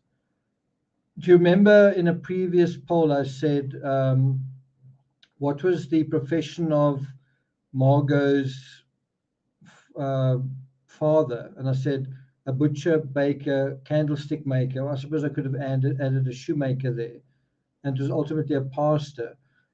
Anyway, he goes on, all of this is about money. He says, for instance, the money I get from you, let's put it at 5,000 francs. The interest from this is that, dot, dot, dot, dot. These are facts and figures, and you must try to recover your confidence and energy to realize them. I must work hard to attain this result, but in my opinion, you, for your part, must do what you said you would do before. Side with me, not in a neutral way, but in an energetic, positive way. So the impression you kind of get is he's saying, don't just give me money and don't be like neutral, just be positive and support me. Give me money and support me. Give me money and support me, even though I'm not selling anything. Out of the fullness of my conviction, I tell you once again, from the business point of view, speaking as a dealer, if you like, that the system of doing business solely if one is assured of success is not the best one, and is in reality no more than a commonplace way of looking at things. Now, if you think about it, I don't know if I agree with what he's saying here, but ultimately his art does end up becoming priceless. So it's true, but it's not strictly speaking true, is it? Doing business, quam mem, doing something, moving for the sake of moving, hating stagnation and sterility, this, as I see it, is a more broad-minded and profitable way. So it is always the same, not beating about the bush, not taking things too much too hard, but having a certain confidence in certain things. I spoke to you about it in the past, about what your character had become a few years later, certainly gaining the ever stronger conviction that carrying on a fight and concentrating oneself on a few well-defined points, but all the same, risking one's all is the best thing to do. There it is. Risking one's all is the best thing to do. Again, let me read what Lucy Charles Barkley says. Sometimes you just have to go all in and see what happens. But the cooler characters doubt this. I'm quite willing to appreciate these fellows too, and they decidedly have their good qualities. But in the matter of carrying something out, of persevering in it and winning through, if this is required of them, they relapse into their doubts and hesitations. And then it is only natural that the flow of business slows down and comes to a standstill. Well, bear in mind, all of this is that long, long postscript. Then he ends up saying, look here now, I must paint 50 heads just for experience, because right now I'm hitting my stride. That's quite a strong statement as well. Right now, Theo, I'm hitting my stride. As soon as possible and one after the other, I've calculated, but without a little extra money, it is not possible to work with that vigor. Theo, without you giving money, I just can't work. If I don't get money, I'm not going to be able to work. So send me money, then I can work, and then I'm going to sell art. That's the sort of transaction that's taking place. That's the argument. Then he says, I had to buy an overcoat. I had to buy an overcoat. Where was I? Oh, this is a really chaotic live. Sorry, guys. Because I'm more particular about my clothes than before, and some other things. The bills for colors also take much out of what I get, so that in order to carry out my plans in a short time, working at full speed, instead of half speed for economy's sake, which can never be a real economy, I must manage to get an extra 100 francs. So at the beginning of this live, I did say to you guys that he is working at a accelerated rate, that he produces, what did I say?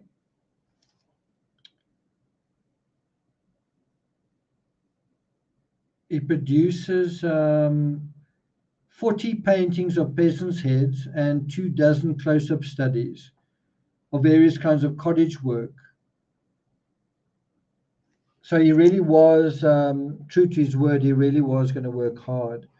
He says, I must manage to get an extra 100 francs. In order to win Tierstig and Mauve over, I must do something decidedly energetic, having now broached the matter. Is it absolutely impossible for you to let me have it now? I must strike while the iron is hot. But dear brother and friend, stir up the fire. So he's kind of been criticizing his brother, complaining, and now he's saying, it's now or never, send me the money, thanks. And now I think we go to December. Oh, sorry. Um, sorry, we're not quite that far yet. Mid-November, another one more, another one. Okay. I was hoping we were going to get through November.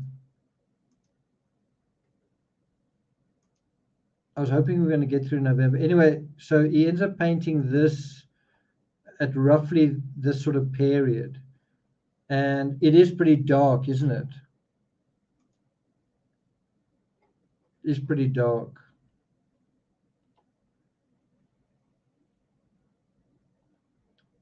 There's not much color, but it's not, I suppose, not terrible. I would still require a monthly payment to put this in my lounge. Sorry, Vincent.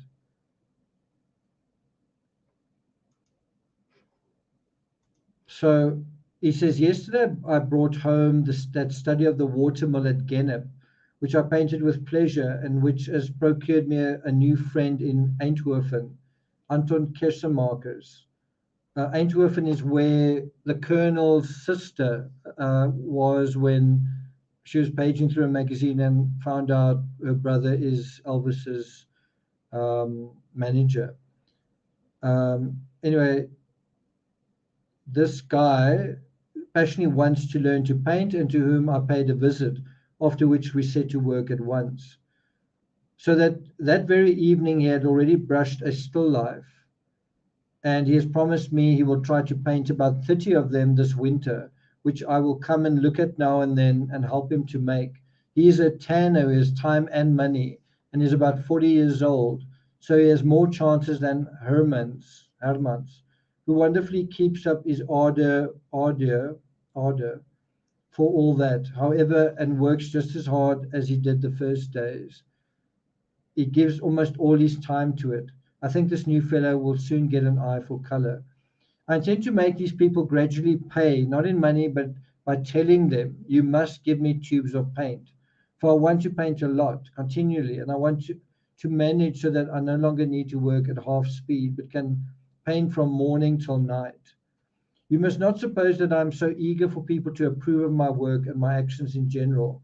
On the contrary, for the moment, for instance, I am almost more glad that Mauve and Tierstig have refused me than if it had been the reverse. So again, this idea that is Vincent van Gogh someone, if you say to him you're a jerk or your work's worthless, or is criticism going to really make him depressed? Well, he says here, I don't really need people to approve of my work. So why is it going to bother him if he doesn't sell his art? It is going to bother him, but not as, in a weird way, not as much as it should bother him. He says, it is, I feel within me the power to win them over in the end, notwithstanding everything. Well, isn't that the truth? Isn't that the truth? I don't know whether he's being totally, I don't know how much of this is pitching and so on, but doesn't this turn out to be a very, very true statement?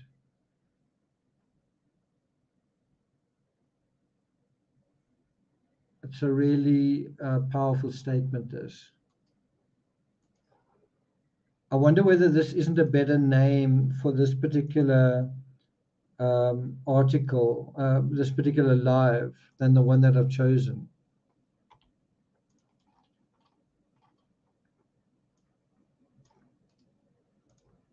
I'm just emailing it to myself in case I decide to use it. So let's continue.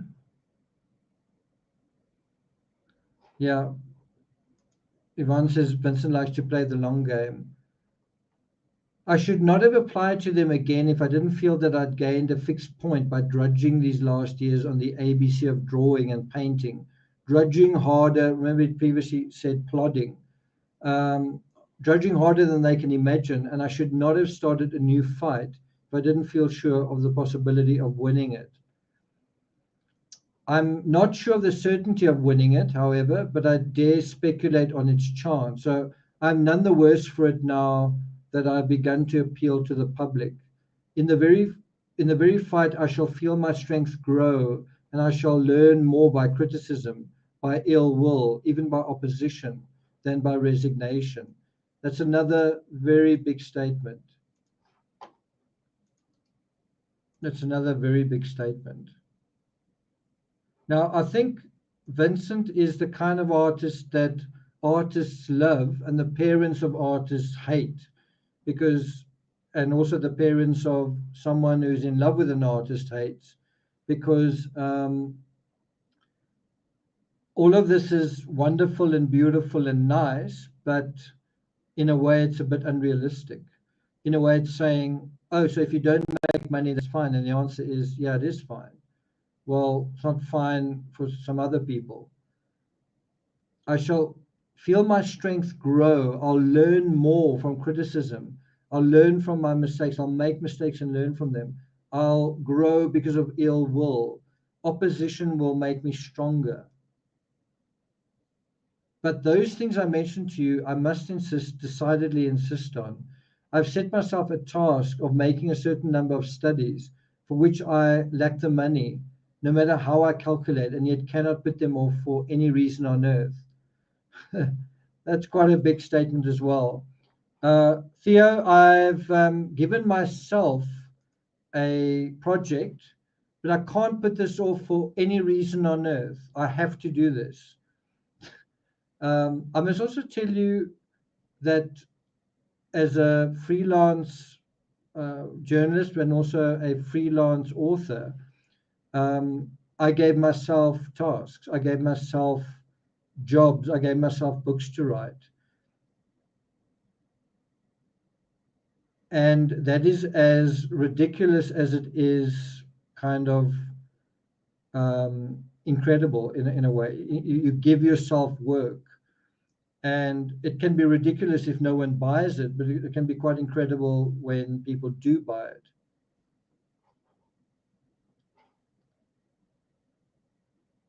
Then he says, New Year's is at hand. It's not quite at hand, it's 2 months away, but he says, I have to pay a few things about that time. I've already paid it, some of it off this month. But in this way, I run short of money for my work, and if I don't find something extra, I shall lose a month's work. And under the circumstances, that must not be. Do try your very utmost to obtain an extra 100 francs for me.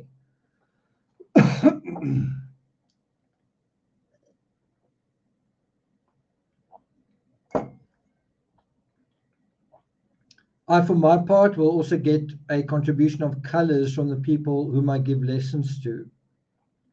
I hope you will feel that just because of my appeal to Merv and Tierstig and their refusing, directly or indirectly, I must show very shortly that I have again accomplished something, that all energy must now be concentrated, and that work must be done at full speed, though it might turn out a little more expensive.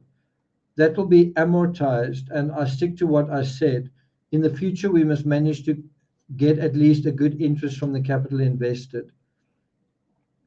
A change has come into my color since you were here. I already had a presentiment of it when you were here, and you will see that with some more studies, those which I'm writing about now, which must be finished within a couple of months, it will be proved beyond a doubt that exactly in the matter of color, I have achieved something. It is not my fault, but at the moment I'm short of money. So it keeps bringing it up. That's also quite a big statement. It will be proved beyond a doubt exactly in the matter of color.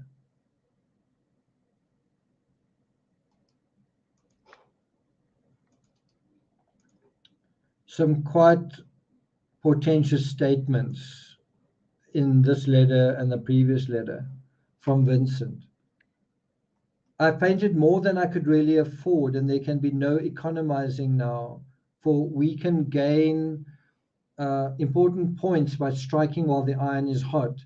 I remember having said in my last letter that I no longer care what your opinion is. I don't mean that as rudely as it sounds. So that is quite a relief to see that. It's quite a relief that he's self-aware enough to say, whoopsie, sorry about that. I didn't mean to say that.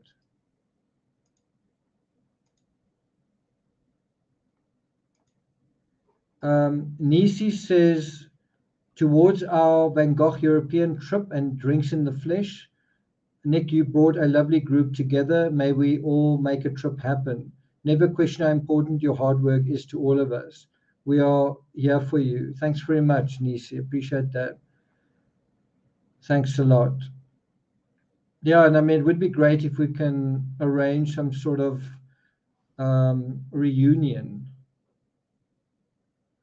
Who knows? We might also pop into Gisela K and kind of be like, this is TCRS, the TCRS crowd, knocking on your door kind of thing, because she's in the Netherlands.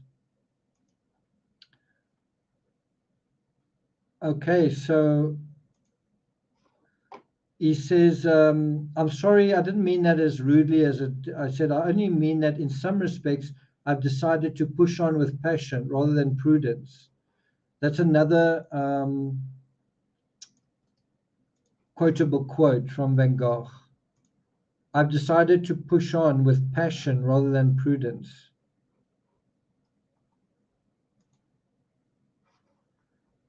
Because this is more in character, and after all, I cannot put up with those cool calculations, and yet I calculate too. That's also a great quotable quote. I cannot put up with these cool calculations, and yet I calculate too.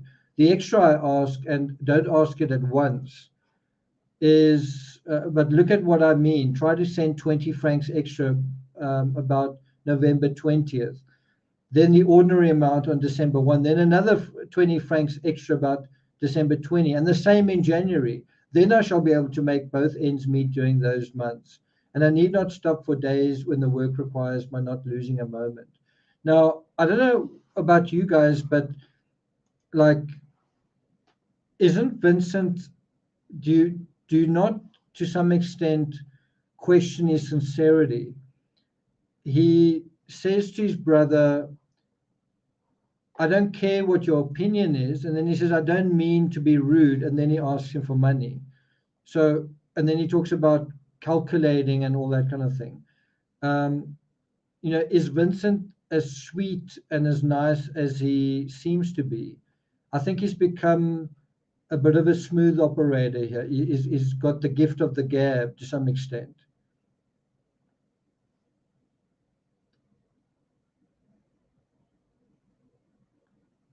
Sky says, if it's Europe, I could stretch to it. Nick could make a documentary of the trip. Yeah, that's definitely possible. Then he says, if it can be a little more, so much the better, but try at least to do what I just asked. And I, for my part, can perhaps get something in the form of tubes of color from that new acquaintance. I don't think I'm mistaken in regards to Cheerstig and Mo when I venture to say there's certainly a chance of getting at them and winning them over. They may be won over by color and by working hard. I see a chance of giving them convincing proof that I have a notion of and sentiment for color. Now, as it's quite funny what he's saying here, because what is going to come out in his future, in Vincent's future, is the potato eaters. And the potato eaters kind of almost all feels like a greeny brown. Now, he's saying color is going to be the key to why they're going to love me, but the potato eaters is going to be a particularly drab Van Gogh. So he goes on to say, and then portraits are more and more in demand, and there are not so very many who can do them. And I want to try to learn to paint a head with character. I think that tells you a lot about the genesis of the potato eaters. I want to try to learn to paint a head with character. And, you know, isn't that what he achieves with this? Just bring it up. Aren't these heads, don't these heads have character?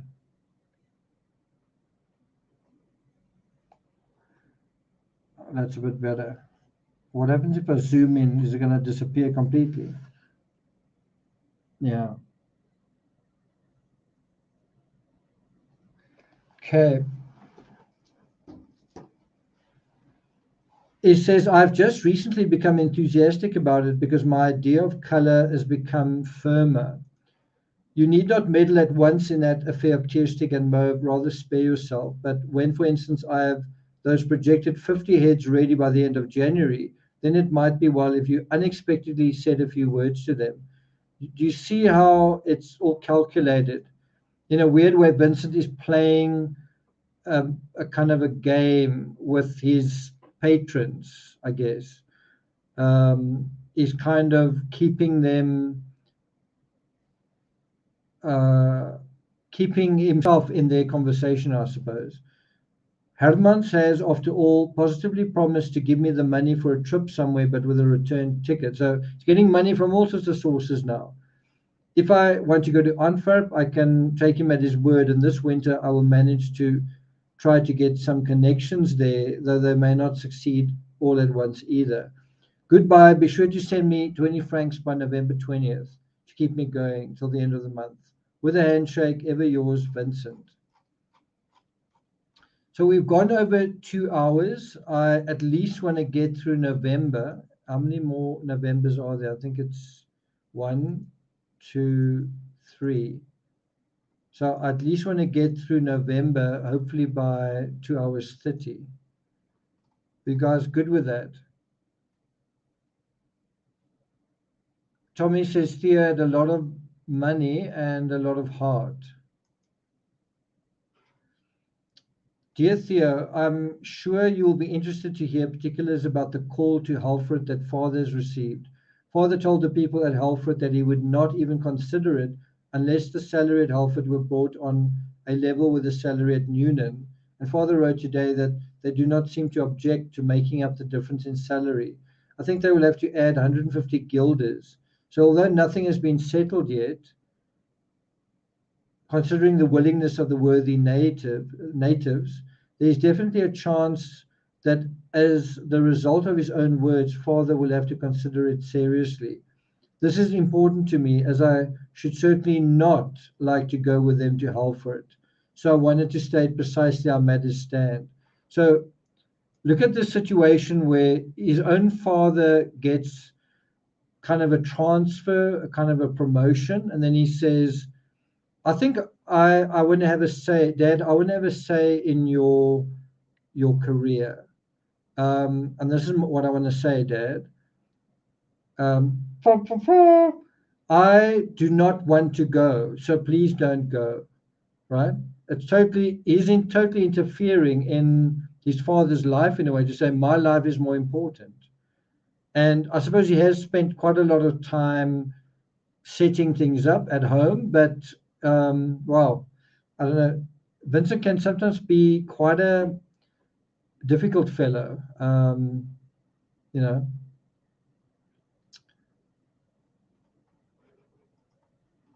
And he's not someone to hold his cards to his chest. Do you notice? He's quite an expressive fellow. He says, though it has been freezing pretty hard here for the last few days, I'm still at work out of doors on a rather large study, more than 40 inches of an old watermill at Gennep on the other side of Eindhoven. So it's very cold, and while it's so cold, he's painting this.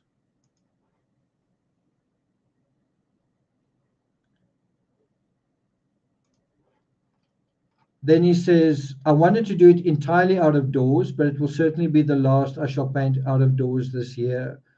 So again, oh, sorry, I suppose you guys couldn't see that. Yeah, so that's obviously this painting that he's been working on.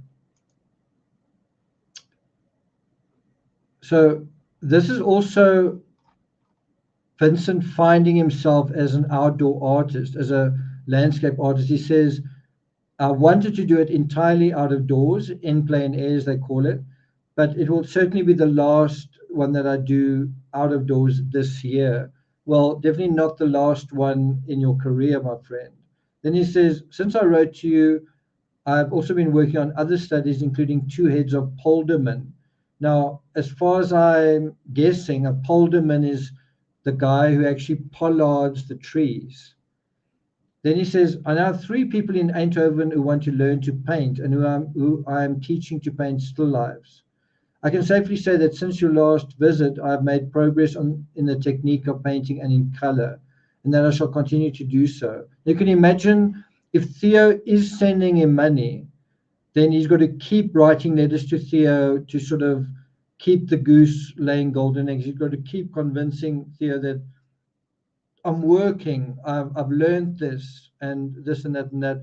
And that's also a theme that becomes quite consistent in his letters from this point forward, where he is constantly reassuring Theo that he's learning, that he's growing, what he's been doing, how hard he's working, right? It is a bit like that. It definitely is a bit like that, Paddy.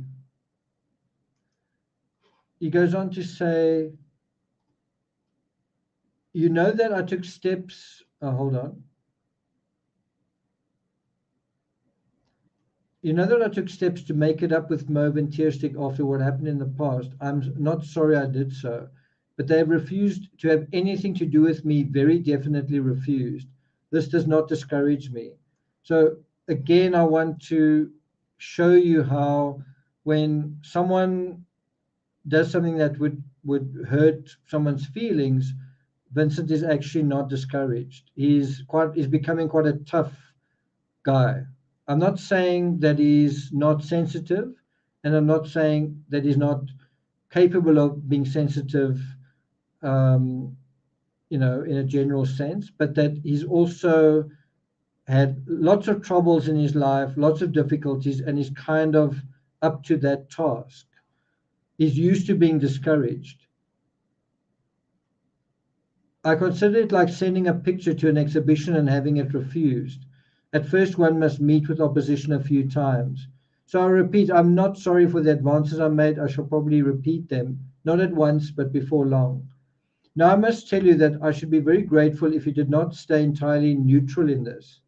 So there he is being quite a clever tactician. I've owned myself to be in the wrong, not only to Mo, but also to Tearstick.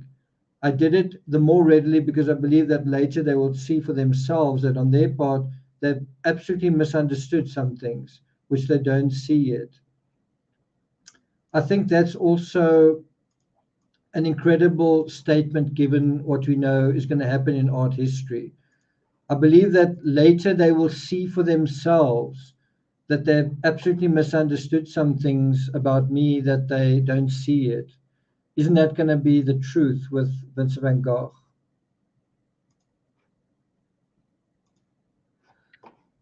So on my part, this time I went so far as to acknowledge unreservedly and unmistakably that I had been wrong in the past, as to the past, and for the rest, I propose to show them that my work, as it gets better, which means that at any rate, I'm absolved from having to make further apologies in the future. Again, he's an incredible lawyer.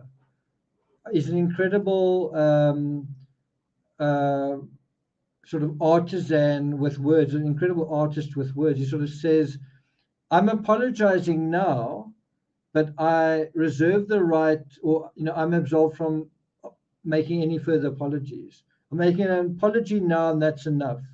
From now on, I don't need to make any more apologies. Thanks a lot, guys.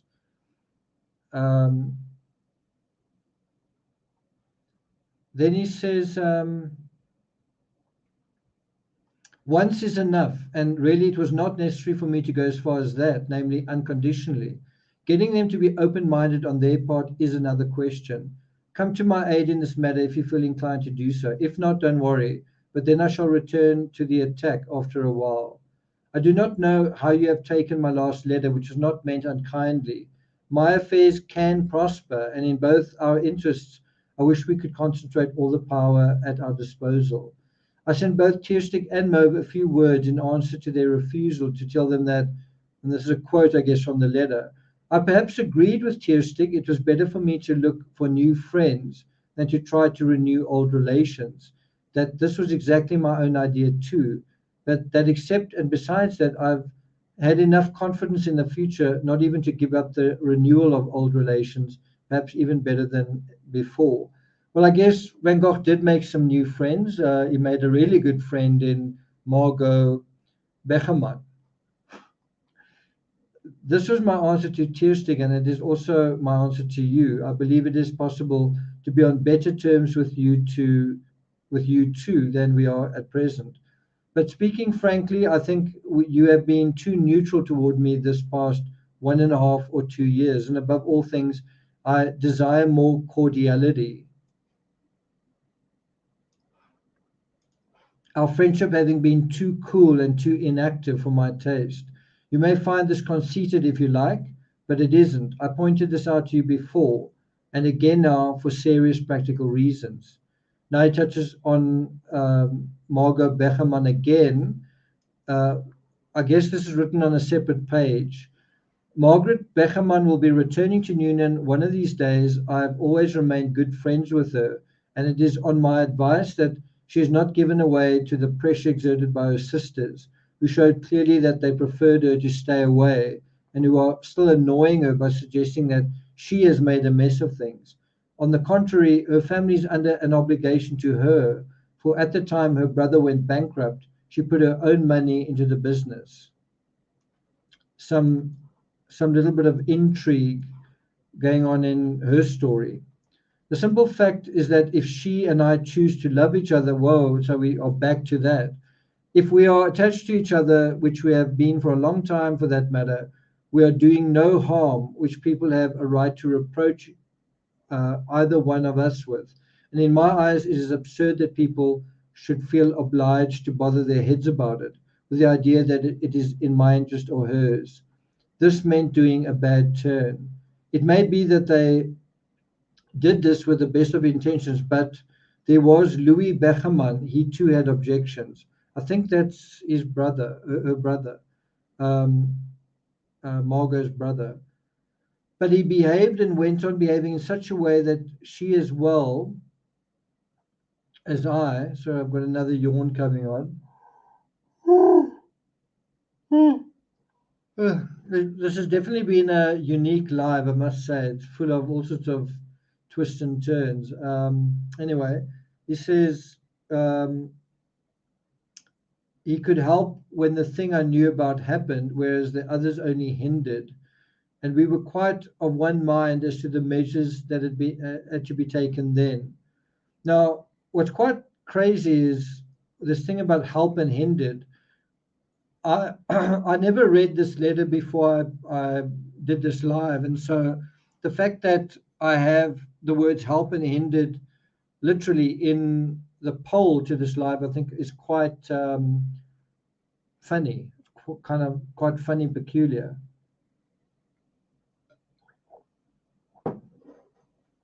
Nisi says, Vincent felt entitled with Theo being family. I could not imagine him asking outside of family, in my opinion.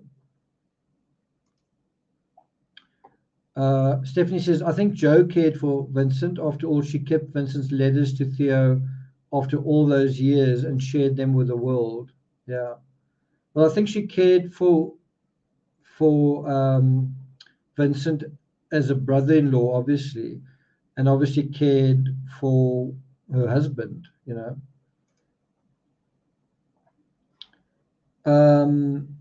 Then he says, as a matter of fact, I've already warned him 3 days before and told him I'm uneasy about your sister. It cannot be denied that at various times she did good turns for almost all the people in the surroundings, either in case of sickness or when they were in some trouble or other. And it is a fact that she and I became attached to each other during mother's illness. There you have it. There you have it from Van Gogh himself. Only the other day she wrote me, if there should be sick people at Noonan, do go and look them up and see if they can be given help. In short, there are 1,000 things that like that in her character. So he really likes the kind of person that she is.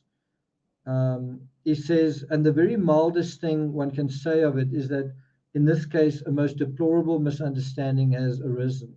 As for you, on looking back, I feel sure that now you would not speak the way you did that evening anymore. But that concerned only me, and I could stand it. So on my part, there is no question of reproaching you in this matter. However, only by way of explanation to you alone, I tell you that her sister spoke to her in the same way you spoke to me. Who can stand it? In her case, it made her desperate. You were not the least bit at fault in this, for you spoke to me, and I do not take such things lying down, and you did not speak to her. But the real fault lies with her sisters, or rather, one of the sisters in particular, who appears to be more hard-hearted, as in fact she is still sulking and bearing a grudge. You would have to tell me yourself that you are bearing a grudge before I should suspect you of it, no more than I bear a grudge against you.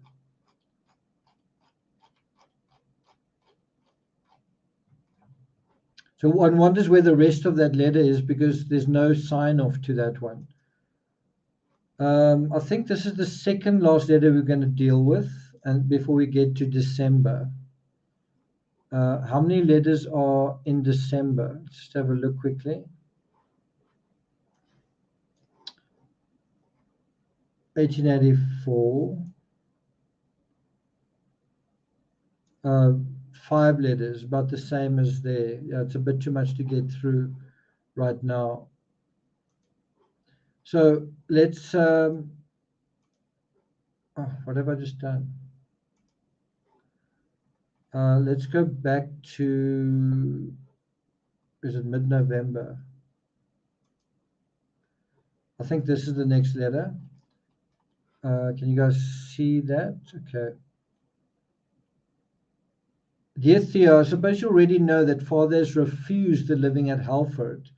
I was not indifferent to the decision, as in no case would have gone with them to Halford and would either have stayed here in my studio or gone to Antwerp.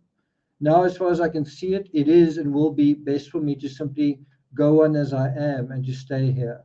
Recently, I really haven't been doing so badly. It is true that I can't have any financial success with my work here, but I'm making really good friends here who I believe will become even better. He says, last week I painted a still life of today with the people who paint at Eindhoven. That new acquaintance, the tanner whom I told you about, applies himself wonderfully, but I, for my part, must do something in return to keep up the friendship. But I don't see that I'm the loser by it, as I work with more animation when I have some conversation. So that's quite interesting. He says, I work with more animation when I have some conversation. Now think about that statement and the poll question. Did Vincent van Gogh's tumultuous love life help or hinder his art? And I think in a general sense, not just his love life, but other people maybe helped him be an artist. I think it's hard to say, and I think sometimes it hindered it, and sometimes there was a bit of both, but I think overall it did help. Being somewhat social, having the odd relationship. I think being at close quarters with people made him want to draw their faces. That's, I think, quite a good example of that. Hermans has so many beautiful things, old jars and other antiques, that I want to ask you if I could oblige you by painting for your room a still life of some of these objects, for instance, of Gothic things. Though I've done with Hermans up to now, those I've done with Hermans up to now are simpler in character. But just today he told me that if I wanted to paint for myself a picture of things that were still too difficult for him, I could take them with me to the studio.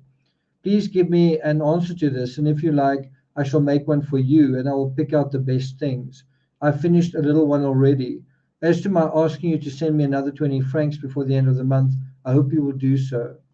I'm getting on pretty well. So if Van Gogh is a persistent artist, he's also a persistent nagger for money. He says, my expenses are not getting smaller, but by working very hard now, I am making progress. Thanks a lot, Yvonne. Yvonne says, so glad we pushed through the distractions. The helps win the day. Thanks a lot. I really appreciate that. So he goes on to say, do help me by sending what I ask if it is at all possible. Otherwise, these last days of the month will be very hard for me and the work will suffer more than is necessary. And I will give it back to you in my work. That's all I can say about it. At all events, I will ask for those things of Herman's and make something for you. And you will see for yourself what I told you about the color, that it is improving. I've also started another watercolor of the watermill. Goodbye with a handshake, ever yours, Vincent. I know that it is a hard time for you, but we must push on, and sure enough, there will be a change for the better. Okay, so this is the last letter that we're going to deal with. I don't really want to go past 2 hours 30. Wonderful live. Thanks, Nisi. I do think these letters are quite interesting. So he says, dear brother, thank you for your letter and the money. So after all of this, Theo sends him the money. Then he says, obviously remarking about the contents of the letter, assuming what you say is true, namely that you have repeatedly started to write to me, but that you did not succeed in finishing the letter, well, I find myself in the same situation. For twice already, I've thrown away what I'd written into the fire because I thought it either too bitter or too sad. What shall I say to you? Your letter sounds very correct and has the tone of a good ministre des beaux-arts. I think that's like a minister of art or something. But this does not alter the fact that it is not much use to me and that I am not satisfied with it. And especially in your later on, when you have expressed yourself more clearly, we shall perhaps find something in your present work, and then we shall not act as we do now. So he doesn't like that comment from Theo. He's kind of saying, Vincent, later on we may find something in your work that's worthwhile, right?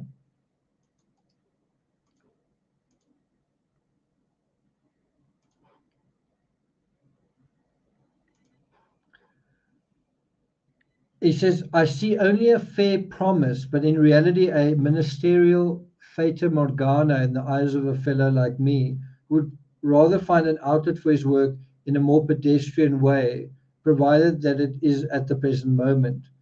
There you are, if need be, an outlet at the present moment, but preferably not with third-class dealers. And this is something I cannot demand of you. I resign myself to a magisterial fata morgana. I don't know what that means. After all, I'm too practical for that. I think he's saying, I'm going to continue working with you. I guess that's what he's getting at. Kindly appreciate that I call you a good minister, and you know well enough how damned bad the fellows elevated above solid ground are as a rule, so that I'm only too happy to value a few bright spots in the ministerial sphere, which is not being intransigent, and which is really why I pissed on the sanctuary. I don't know, just what a guy. Vincent, please just tell it like it is. Okay, I pissed on the sanctuary of the intransigent fellows, which I do once in a while, on sanctuaries in general. But to business, do you realize that at present my expenses amount to 2 guilders a day? Take 1 guilder for models and 1 for canvas, colors, etc. I cannot do it cheaper. I still have some bills to pay and I have to go to Antwerp. My situation here is a bit too tense right now. Right now, my life is not pleasant, and I do not find it easy to possess my soul in patience, as they say. So, can you imagine in the middle of all of this opprobrium, all of the stress of the affair, and the neighbors are holding grudges, and his parents aren't too happy with him, obviously the congregation as well. There's a bit of tension in his workspace. He says, at home, even though there are no rows, no arguments, they do not think the prospect of my staying here too long very cheerful. So it's not so much, I don't think it's just a case that Vincent wants to leave. It's also a case that he's kind of going to be kicked out. It's like, if he decides to stay longer, they're going to kick him out. So that's kind of part of why he's got to make arrangements to leave, right? So he goes on to say, and yet I cannot go away, either leaving completely or partly. By partly, I mean keeping on my studio. I think what he means is I can go and live somewhere else, but then I can work in the laundry room of Dad's house. He says, unless I go on making a lot of studies and find something new by way of security in Antwerp, be so kind as to take this into consideration. And if you should be willing to do your best on the financial side so that things will be somewhat easier for me, I believe there will be a chance of keeping the peace in the future, though it will be far from real harmony, which I wish for myself as well as for others, this composure, I mean, with regard to my work. So you can see, I mean, it's obvious, it's not rocket science, but you can see how much he wants to have a cordial, pleasant, drama-free relationship with his brother. He also wants to have a sense of composure in his own space so that he can do his art. He says, with regard to my work, you say, what is not there may turn up yet. And I say the same about the Fata Morgana in your letters. Later on, we shall perhaps see. At present, it is a Fata Morgana to me. I wonder if Fata is another word for fate. And Morgana, could that be kind of like unavoidable? Let's just see if we can find the exact translation. Oh, it's a superior mirage. Fata Morgana is a mirage. So it's like, is this true? Is it something that you see, or is it? This is a pretty incredible Fata Morgana. Let's see if I can show it to you. There's a Fata Morgana. Pretty crazy, isn't it? Paddy says, you have our hearts and deep respect, Nick, and we have your back. We are looking forward to a Van Gogh European tour with you as our fearless leader. Okay. Thanks so much for that.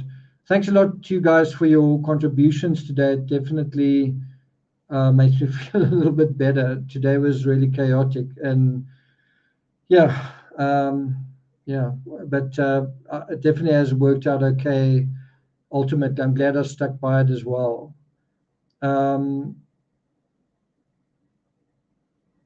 Sky says, I can tell you are very passionate about it, and to be an artist, you have to be passionate. Absolutely. You have to have passion to be an artist, but you can also have passion to live in a creative way. You can decide to be passionate. You can decide at any moment to be passionate about a glass of water, to be passionate about how amazing light is, to be passionate about sunshine and the way the sun warms your skin, you know. Let's just wrap up this letter. But anyway, that's a Fata Morgana. It's a mirage.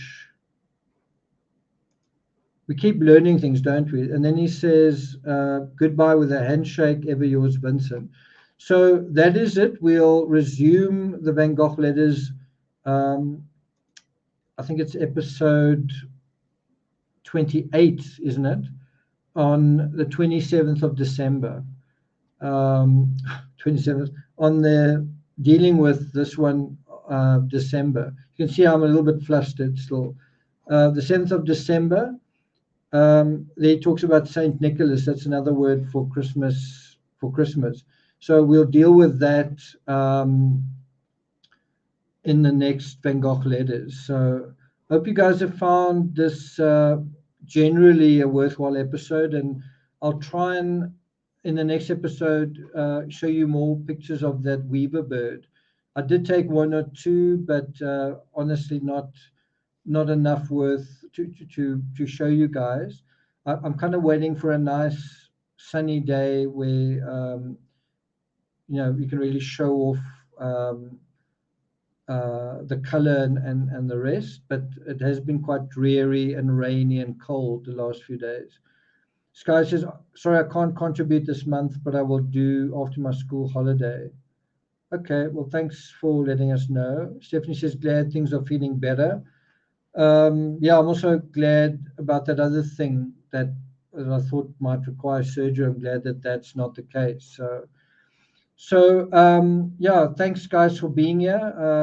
I appreciate your support, definitely financial, but also like what Vincent says, also your heartfelt support, your encouragement, and so on. So I really appreciate that. Um, all things being equal, I don't think I'm going to be doing a live tomorrow, and I don't think I'm going to be doing a live on Friday. If there's something newsworthy, I might, but I sort of feel like um, I need a little bit of time off, not just generally, because I've done quite a lot of back-to-back 3-hour lives, if you think about it. But I also need a little bit of time to train. So that's also what that's about, just to sort of get certain things into a holding pattern again as well. So you guys might see me again for Elvis on Saturday, and then Van Gogh again on Sunday. So it'll either be Friday or Saturday. So I'll see you guys then. Take care. If you guys are in the Northern Hemisphere, I hope you're going to sleep well, especially America. I hope you have a good night's sleep. Those in the UK, Sky, I'm not sure how you're managing to go through this on the same time zone as I am. It's almost 4:45 in the morning, but I'm sure it's cooler at night there than it is otherwise. Um,